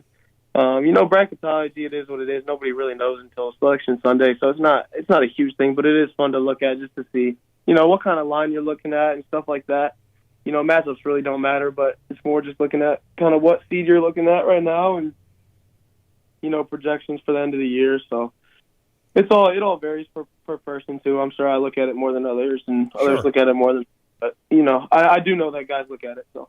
Last one for you. Super Bowl Sunday coming up. Oh, here we go. We know that Brad and Tyler are big Chiefs fans. No. Do you root for the Chiefs knowing that maybe Brad's a little bit more in a better mood in practice? A couple extra minutes, Or do you want Tyler to stop talking so much trash about Mahomes and the Eagles take one? So where do you stand on that? No, I want the Chiefs to win, for sure. I can see that. I think the Chiefs are going to do it. I want them to win for sure. I love to watch greatness in sports, and I want to see Patrick Mahomes become. I think Patrick Mahomes can be the only quarterback that can reach to where Tom Brady's at. I would love to see him do that, because then I can say I grew up watching him. I think that's kind of cool. That is cool. That's a great answer as well. You guys have a get together, the team, to watch the party to watch the bowl game. We did last year, yeah. I'm sure. I mean, a lot more guys watched football last year, but I'm sure we're going to get a bunch of guys together this year and watch the game. Awesome. Luke Goody, you're the man. Appreciate it. You guys are too. All right, appreciate you, Luke. Best of luck. Hope to see you on Saturday. Yeah. I know you'll be in uniform. And finally, that moment, which we've all been waiting for, obviously you more than anybody. But we appreciate your time as always and great insight as always, man. Yes, sir. Sounds good. All right, guys. Thanks, Luke. Luke Goody. Again, brought to you by Max Twin City Recycling, trusted recycling since 1955. The Apple Dumpling Restaurant on High Cross Road in Urbana. I reached for something there and it kind of messed me up. By Dogtown Heating, Air, and Plumbing, your home's best friend. And by the University of Illinois Alumni Association. Shop the Alma Market at uiaa.org. You know who's having a bad day? Who's that? A former St. Louis Cardinal. And I can explain when we come back. It's a great tease. How about that? It is the drive. Kelsey Furniture in downtown Tuscola sells Tempur-Pedic beds. What's it like? I'm going to tell you right now, Stevie, that thing is the best thing I've ever slept on in my life. My wife and I both have said we've never had better night's sleep. And the people at Kelsey's were fantastic. Brian is the guy that helped us. As much as I did my research, he has a world of knowledge about beds themselves. Oh, man, it's like sleeping on a cloud, man. Kelsey Furniture, downtown Tuscola.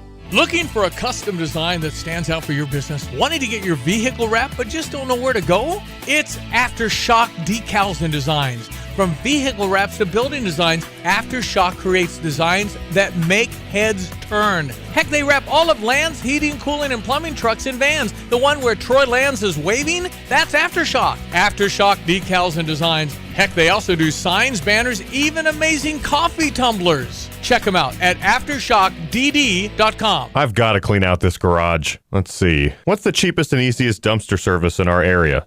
Here's what I found. The doggy bag. Think she's broken. I'm not looking for takeout. Siri, try again. The doggy bag from Bulldog Disposal in Mahomet. Doggy bag? What's that? If you got junk that needs to go, but you don't want the hassle of having an enormous dumpster delivered, grab a doggy bag, keep it as long as you need. They'll come take it away. For more information, just visit BulldoggyBag.com. That's BulldoggyBag.com.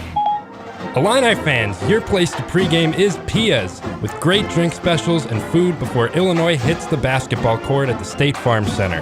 Take the free Illini shuttle, leaving 30 minutes before each home game. Get there early to ensure your seat because Pia's free Illini shuttle only makes one run. Stay in good spirits with your plastic cup on the bus on the way to the game. It's Pia's, 1609 West Springfield Avenue in Champaign. Go Illini!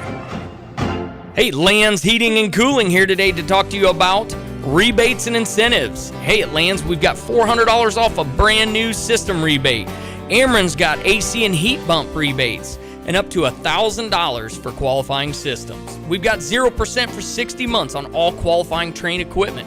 Call Lands today at 217-355-5512. Lands Heating and Cooling. Why call anyone else? Or for details, go to landsinc.com.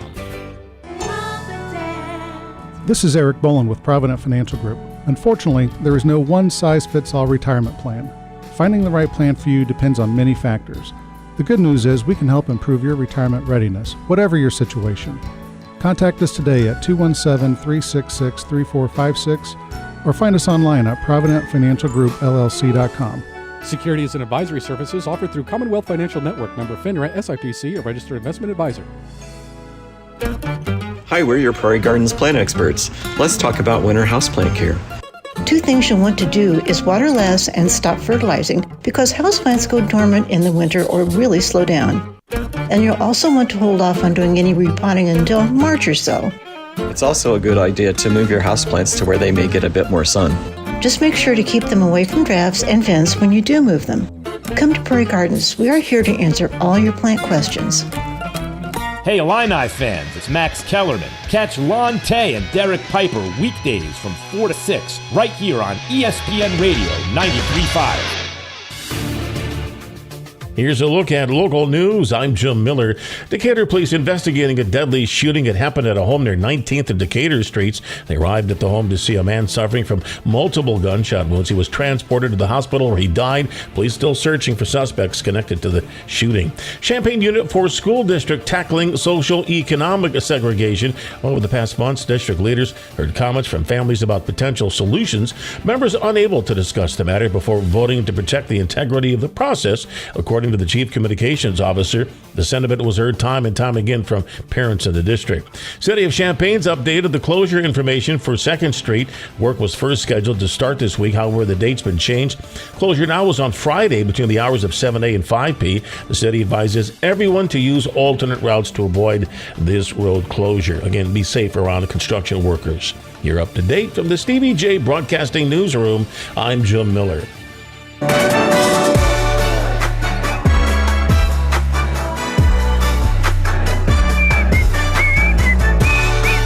Back on the drive with Sam Piper, Derek Piper, Lonte, Kyle Tosk. Did you know that Aroldis Chapman is still pitching? I saw last week, it was totally off my radar that he's now going to be a Kansas City Royal. That's right. $3.75 million deal. Do you know who Anthony Misiewicz is? I do not. If I'm saying that name correct. The Cardinals acquired him from the Royals for cash considerations. He's 28 years old, expected to compete for a spot. Let's see, went 1-2, 4.34 ERA, 27 Ks, and 29 innings last year for the Royals. So he's supposed to compete for a starting spot? No, bullpen. Oh, okay, gotcha. Now, I mentioned that a former Cardinal, is having a really bad day because he's now a former Cardinal. But James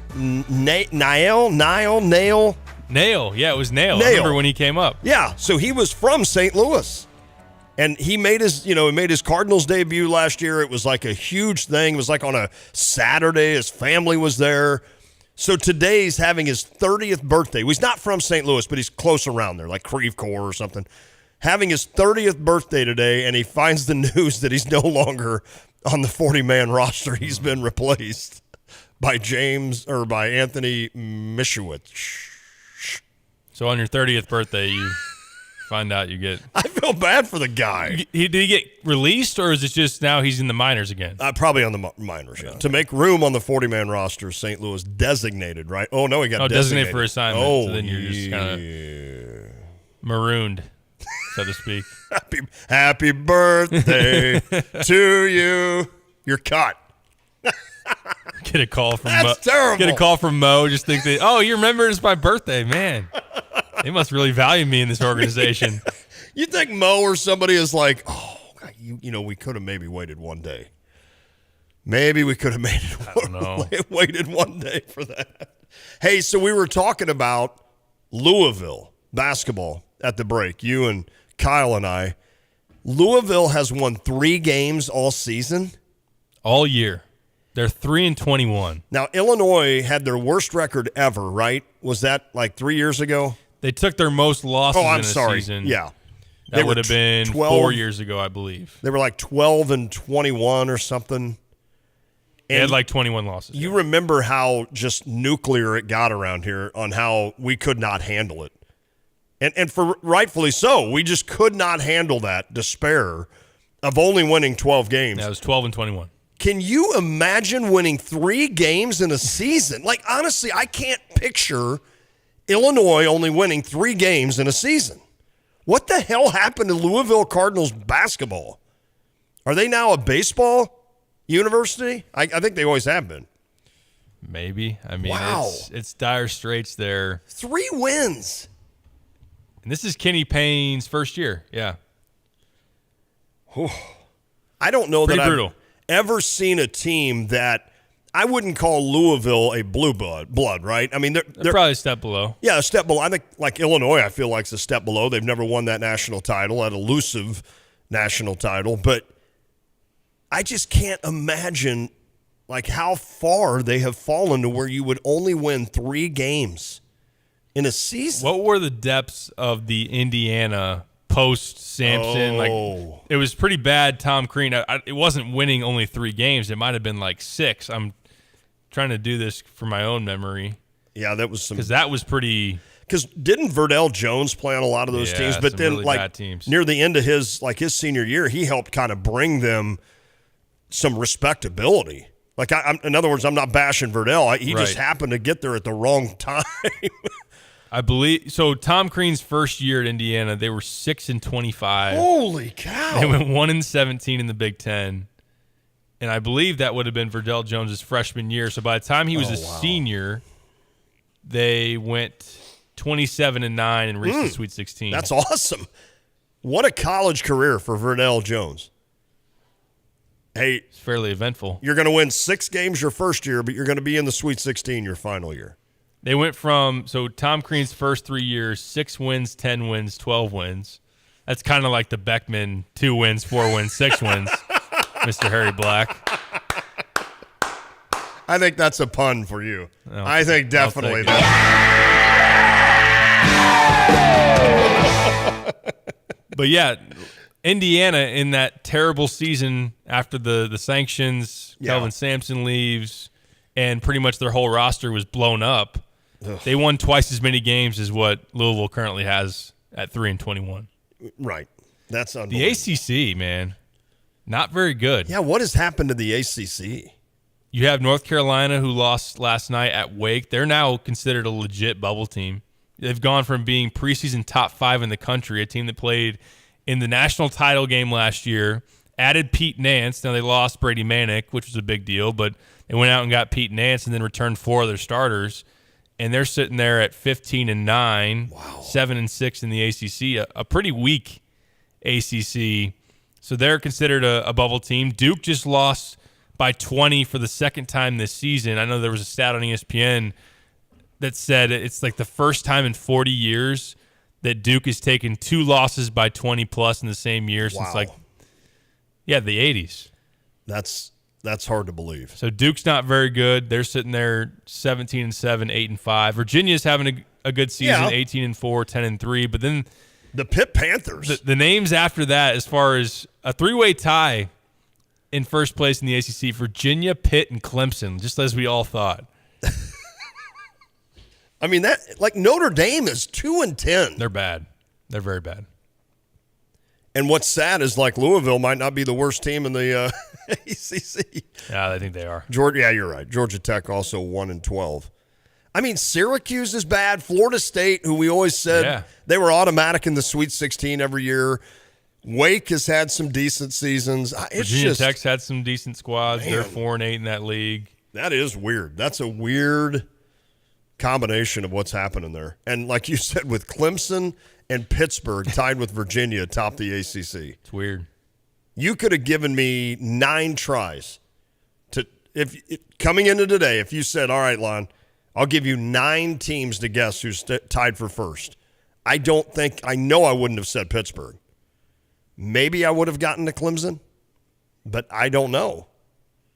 Wow, that's crazy. That is crazy. Well, what do you do? There's nothing you can do about it, right? You just sit there and watch them struggle. Miami looks pretty decent. They just hammered Duke earlier this week. They're 19-5, 10-4. Of course, you got got Isaiah Wong back. They were able to get Nigel Pack in the portal. They're a team worth watching. But the gap between the Big 12 and everybody else, I think the Big 10 right now is probably the second best conference out there. The Big East has some teams. Yeah. SEC, in terms of the top portion, you got Alabama and Tennessee are top-level teams. But really outside of that, they kind of lack the overall depth there. It was another night where Kentucky lost at home last night to Arkansas. I think this Kentucky and Calipari separation might really happen. That would be hard to believe. That would be. I mean, so would Chen and Orlando be out of a job? That's kind of the conversation, right? That is crazy. I would imagine that O would have an opportunity to follow Cal wherever he went next, right? Assuming he would land somewhere immediately if he wanted to. Of course, he could do the whole, I want to spend a year on the beach, don't talk to me. I don't blame him. I don't think Chen's going where Cal's going. Gotcha. And I think that would, if anyone's questioning, it would be Cal's choice. That's just kind of the buzz. Is Sheboy, is he playing like an All-American? He didn't have a very good game last night, and I'm not as engrossed, whatever you want to say, in Kentucky basketball as some out there. But I saw his stat line last night. He had like 7 points, and people that cover that team were saying that he's unplayable at times as far as his defense and all of this. So he's having that's interesting, a tough stretch. But they're literally, you look on Joe Lunardi's bracketology, and I think this was going into last night, so not even accounting for last night's loss. They were in the last 4 buys column, so just outside of the play-in games. Kentucky. That's pretty wild. That is crazy. Is next year the year Jaden Shute transfers to Illinois? I'm just throwing out thoughts. Was that from the text line, or is that from That's from from you? Lon. I wouldn't be surprised if he's available. He's not playing much, is he? Barely at all. And Illinois needs shooters. They do. I think if RJ, especially if RJ were to maybe move on, that might be a situation where you maybe more seriously consider a Jaden Shute. I think that some have voiced this as we dive into like 2024 recruiting. Obviously, you're going to have to make the scholarships work next year if you were to get a Jaden Shute, if you were to be available. But like balancing, would you rather take Cole Serta in 2024, or would you rather try to get Shute if and when he becomes available? I never saw Shute play. I've seen Serta play, and he certainly has. I worry about his defense against stronger guards. I'm picturing him guarding a Purdue guy, and that's like in my mind, it's not going well. But certainly Fran's been there. Brad went to see him the other day. Obviously, my guy Chris Lowry was there from Northwestern. He's being recruited hard. Serta, I'm talking about. I don't know. I think I would take Shute. I really do. He was such a prolific shooter that it would be great. How tall is he? Is he built like Serta? Like 6'4", Shute's 6'5"? probably 6'4". Okay. Maybe a little bit strong. Okay, I'd say a little bit stronger. More bouncy. He's a better athlete. Okay. Than Serta is. I'm kind of in a boat where I really want to see Cole Serta do it against some better athletes. No knock on STM. I was going to say, I'm sorry. Hold on a second here. I'm Before sorry. we go any further. I'm sorry. Andrew Tay is going to hear this. You're right. Just, I'll let you keep going. I really stepped in it, man. The next time. That was too funny right there. The next time I see Jan Tay, I had a nice friendly little wave to her in the parking lot yesterday. She'll get out of the car now. He came out and supported my grandson watching that STM game against Cole Serta, and now he's talking crap about his athleticism. I mean, Andrew literally lives like 2 blocks from here. Yeah. He could be. We better. Hey, Cole. Cole. I just called you Cole. Kyle. I called you Cole and Ryan. Here we go. The third choice. Can you lock the doors so Andrew isn't breaking down the doors to get in here and talk to Pipes? No, I know exactly where you're going. Yeah, I think that to see him on like the AAU circuit. Yeah. I saw Jaden Schutt play the Under Armour circuit, play against some very good competition, and he's done it in some big games against in moments where a lot of D1 high major talent on the floor. He's shown out. So I'd like to see Cole in that situation maybe a little bit more.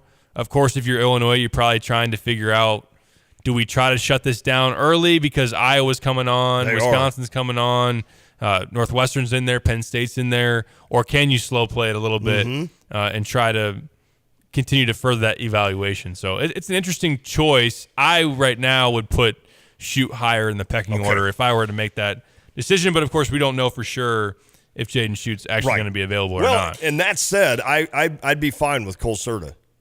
I'd be fine with him playing at Illinois because he has an absolute quick trigger from 4 feet beyond the three-point line. I was shocked by how he could just rack up points like he did, and his quick shot, and he hardly ever missed in warm-ups, in the game. I mean, it was pretty impressive.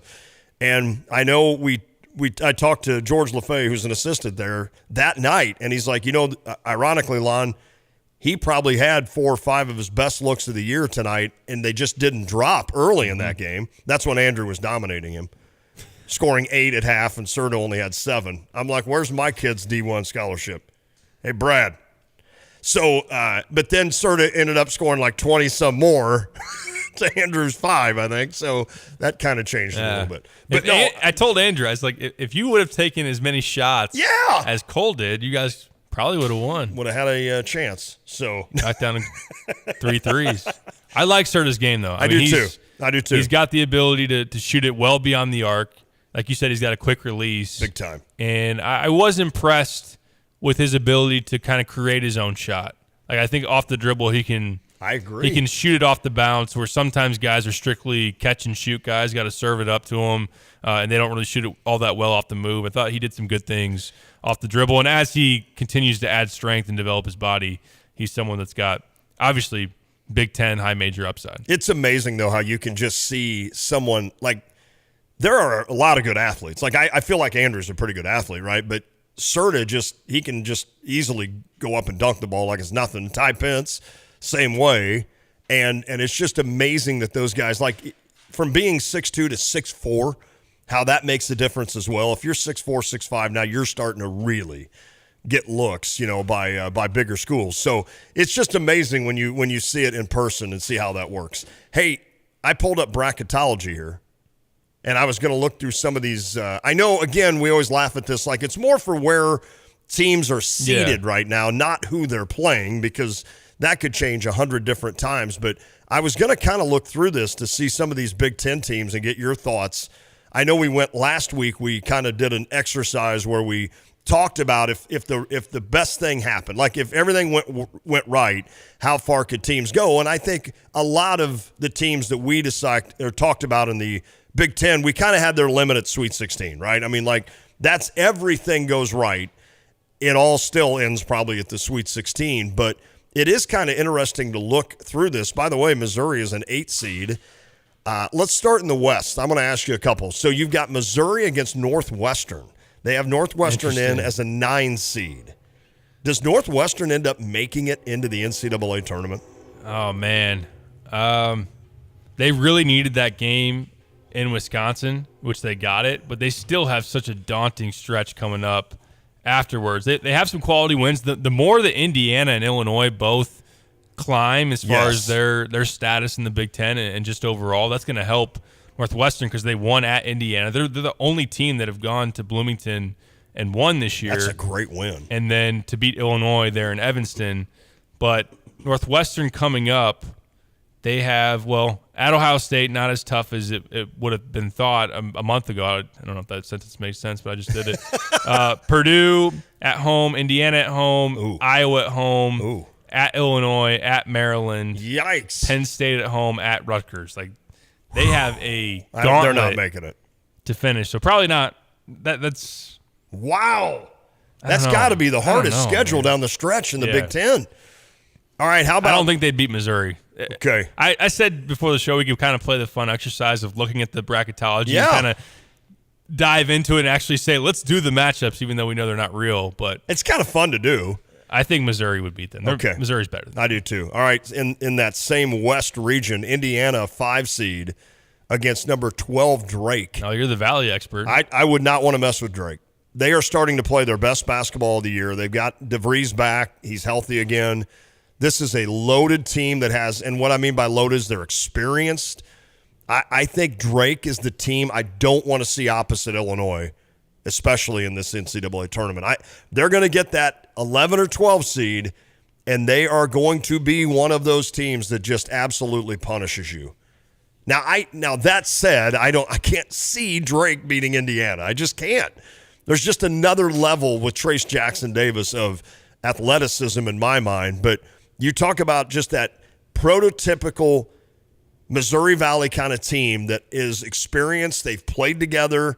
They do everything right down the stretch. You know, they don't get a little bit shaken up. I just think that would be a really tough matchup for whoever plays Drake. But we've seen it in recent years. I know. Loyola coming out of the Valley. Right. Northern Iowa at one point beating Kansas. Yep. Ali Faroukmanesh that year. Yeah, I was in Vegas for that. Man. I was in Vegas, and I could not stand Kansas. Of course, that's soon after Self. Well, not maybe soon after, but it wasn't that far after he had left for Kansas. And while I never just totally hated Bill Self, obviously, I've always hated Kansas. And so in that ballroom in Vegas, there were 2 people that had Northern Iowa jerseys on. And when that shot went in, I literally gave both of them a hug. I'm like, I'm a Saluki, I'm a dog, I'm a Valley guy. I'm like, congrats to you. That is awesome. I'm like, and to see all the Kansas fans just kind of put their head down and leave the ballroom, it was one of the best moments of my life. Not going to lie. Probably not, but it still was pretty cool. But as far as that draw for Indiana, it could be a little tricky. But then Gonzaga is the 4 seed in that projection. Be a very interesting matchup. Drew Timme against Trace Jackson Davis. That would be fun. Gonzaga hasn't been. I mean, usually we're talking about them as a projected 1 seed every year. They lost to St. Mary's. There's been a lot of talk about their defense not being that good. I like Indiana. I do too. In that projection, then to meet up with Arizona in the Sweet 16, that'd be a rematch of earlier this year. That'd be a tough game. Yeah, and Indiana lost that game, correct? They did. To Arizona. Double digits, yep. Okay, so that would be interesting. Of note, Texas, a team Illinois beat, they have as a 2 seed right now in the West. Good win. So obviously that's still looking like a good win. How about in the East? You would have, as I look here in terms of, Rutgers as a 5 seed. So you got Indiana and Rutgers as 5 seeds going against VCU. Don't know anything about them. Shaka's still there? No, I don't even know. No, he's at Marquette. Yeah, I don't know anything about VCU either. The one thing I worry about, and I wrote about this last week, I worry about Rutgers. Number 1, they don't play as well away from the rack. And number 2, their offense, which I know Kyle brought up when we did the stock exchange, they're outside of the top 100 offensive efficiency. It's a team that, other than Cam Spencer, they're kind of like, let's be honest, similar to Illinois right now. They have 1 3-point shooter. Wow. Cam Spencer, their transfer shooting guard coming in, is their only legit 3-point shooter, and outside of that, they don't shoot the 3 all that well. So I worry about them getting out of the first weekend. I'd probably pick them to beat VCU. They have TCU after that if you were to kind of project in that little bracket forward. TCU, a very athletic team that plays fast. I just worry about Rutgers maybe scoring 55 points and getting bounced before they get to the Sweet 16. That's interesting. That bracket right above that, we have North Carolina, who we hate, going against Auburn with a coach we hate. And also in that bracket is Kelvin Sampson in Houston. A coach that a lot of people don't like. Correct. That's interesting there. All right, Iowa is the 6th seed. So maybe have Rutgers win a game, then lose to TCU, I would assume. Yeah.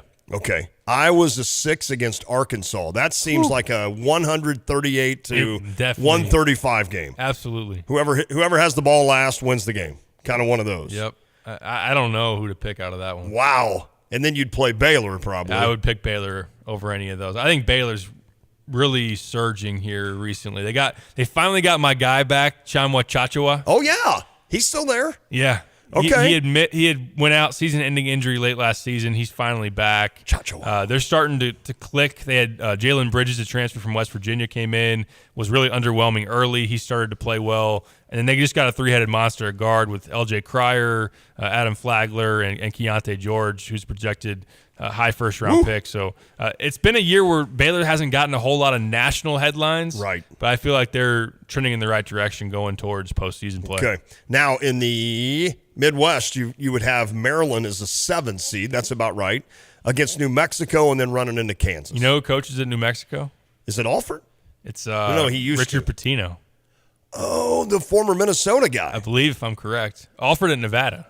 No, that's right. Alford was at New Mexico, right? Yes. And then he's at Nevada now. Yes. Alford was at Iowa, New Mexico, now Nevada. Okay. Yep. Richard Pitino in his second year, at New Mexico. They're pretty good. I always liked him because you beat him every time. Although who was the guy you didn't recognize? Oh, DeMonte Williams. Yeah. No more DeMonte Williams questions, please. Yeah. We had that as a hockey at one point. We don't. Yeah, I don't even know who he is. But I'd say maybe Maryland wins one. One game.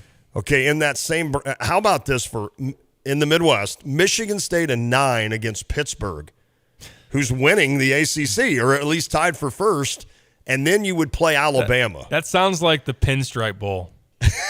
Isn't that the matchup like every year in the Pinstripe Bowl or one of those? That would be the play-in game to the new 16. To then you play out number 1 Alabama. Uh-huh. That's perfect. Pitt and Michigan State to get to the Alabama. Yeah, to get to the Tide. I haven't seen a second of Pitt. I haven't either. I know they beat Duke by like 18 the other night, or maybe more than that. I can just tell you Michigan State is so average. They're such an average team in the Big Ten, and that's really been who they have been over the last 3 years. Yep, I agree with you. Now, in the South, the final bracket, Purdue number 1. Now, let's assume they get by Alcorn State and NC State to get to the Sweet 16, where you would run into either Xavier or St. Mary's. I know that. I think they'd be probably fine. I do too. There. I do too. So then that would get them down to either a UCLA as the 2 seed. You've got Iowa State, a 3 seed, and you've got the University of Illinois as a 6 seed there. So let's hold off on Purdue for right now. We got them already in the, Elite 8? Yep. So you got Illinois going up against Nevada or Memphis. Now, when Illinois went to the Final Four the last time, they beat Nevada first, right? No, was that 05? Yeah. Yes. They beat Nevada. Fairleigh Dickinson, and then they beat Nevada in the second round. Who did Nevada have? They had some 6'11" dude or something. I can't remember the Some name. big dude. So maybe that's a good sign for Illinois. Maybe this is their next run to the Final Four because we got to face the Wolfpack or whatever to get there. Are they the Wolfpack? Who's Yes. Nevada? Okay. Yeah. Then you'd face Iowa State. I don't know anything about Iowa State. They're obviously good. And they Pretty played good. West Virginia tonight. I think they're ranked 11th in the country. They're one of 6 teams in the top 15 for the Big 12. Good defensive team. I don't know a ton about them either, honestly. I mean, I wouldn't mind that draw. They still got a familiar name for us, Gabe Kalsher. Oh, yeah. Still playing basketball. The former Minnesota Gopher. Yeah. Now, Memphis is a team. They have Illinois playing either Nevada or Memphis. Is Memphis still – they're kind of like Louisville, like what's happened to Memphis? Yeah, they're not very good. That would be the – who was the kid that – from the golf cart? Penny Hardaway. Jordan Nesbitt. That'd be the Jordan Nesbitt game. And then now he's playing somewhere else. I can't even remember. Oh, of course. I think he's at like at Hampton. Better golf courses. Yeah, of course. Yeah, better golf courses there. But Iowa State, I'd have to learn more about Iowa State. And then in that bottom bracket, you'd have San Diego State versus 10 Kentucky, and then UCLA against UNC Asheville. What would you feel like? Kyle, I'll ask you. What would you feel like another showdown with UCLA to get to an Elite 8? I wouldn't mind that, knowing that we've seen Illinois beat them, and I know that They don't really play anyone in the Pac-12. Like, Yeah. I don't know how scared I am of UCLA compared to, like, if you look at the other 2 seeds, like Kansas, Tennessee, Texas. I think I'd rather draw UCLA than any of those teams. Obviously, Arizona in that Pac-12, that's pretty good. That is interesting. I don't know, Pipes. That beating a team, I know it's always the third time, but beating a team a second time would be interesting, and that would be out west. So that would kind of favor, I think, obviously. Would that be – no, wait. In the South, in Louisville. Oh, yeah, that'd be – by the time they got there, it'd be in Louisville because UCLA's first 2 games would be in Sacramento under this projection. I think I'd be all right with battling an Iowa State and then battling a UCLA to get to Purdue. How about a Purdue-Illinois Elite 8? That would be fun, especially in Louisville, knowing the turnouts from both fan bases. But I think Illinois would have to like drawing UCLA. Like that'd be a tough matchup, obviously. But if you were to play that game in Louisville, like the number of fans that Illinois would have there versus UCLA would be huge. Kind of like what we saw in Vegas. That would be huge. Fan base travel for sure. We got to catch a break. I didn't realize how late we are. Apologize for the big chunk of commercials coming up, but is that the end of the show? We might come back. We might not. Okay. We'll tease everybody. It is The Drive. Today's market is crazy, but one way you can be sure to stand out is by replacing your old flooring with new hardwood. And the best place to do it is Carpet Weavers in Champaign. Carpet Weavers boast the industry's best brands, including Shaw, Mohawk, Paramount, and more. When it comes to natural beauty and a rich quality, nothing beats new flooring from Carpet Weavers. And they have financing options for your budget, so you can always afford the floor you truly want. Increase the value of your home by installing new, high-quality options from Carpet Weavers. Find out more online at carpetweaversflooring.com.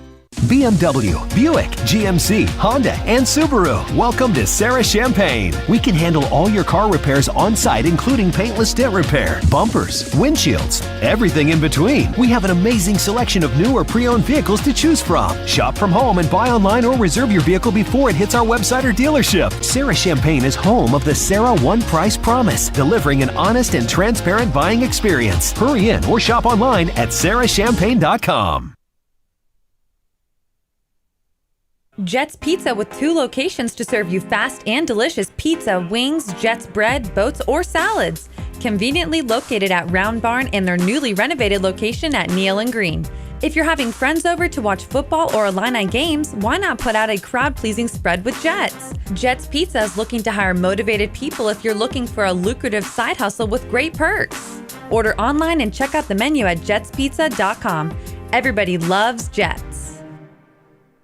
See the showroom top designer shop.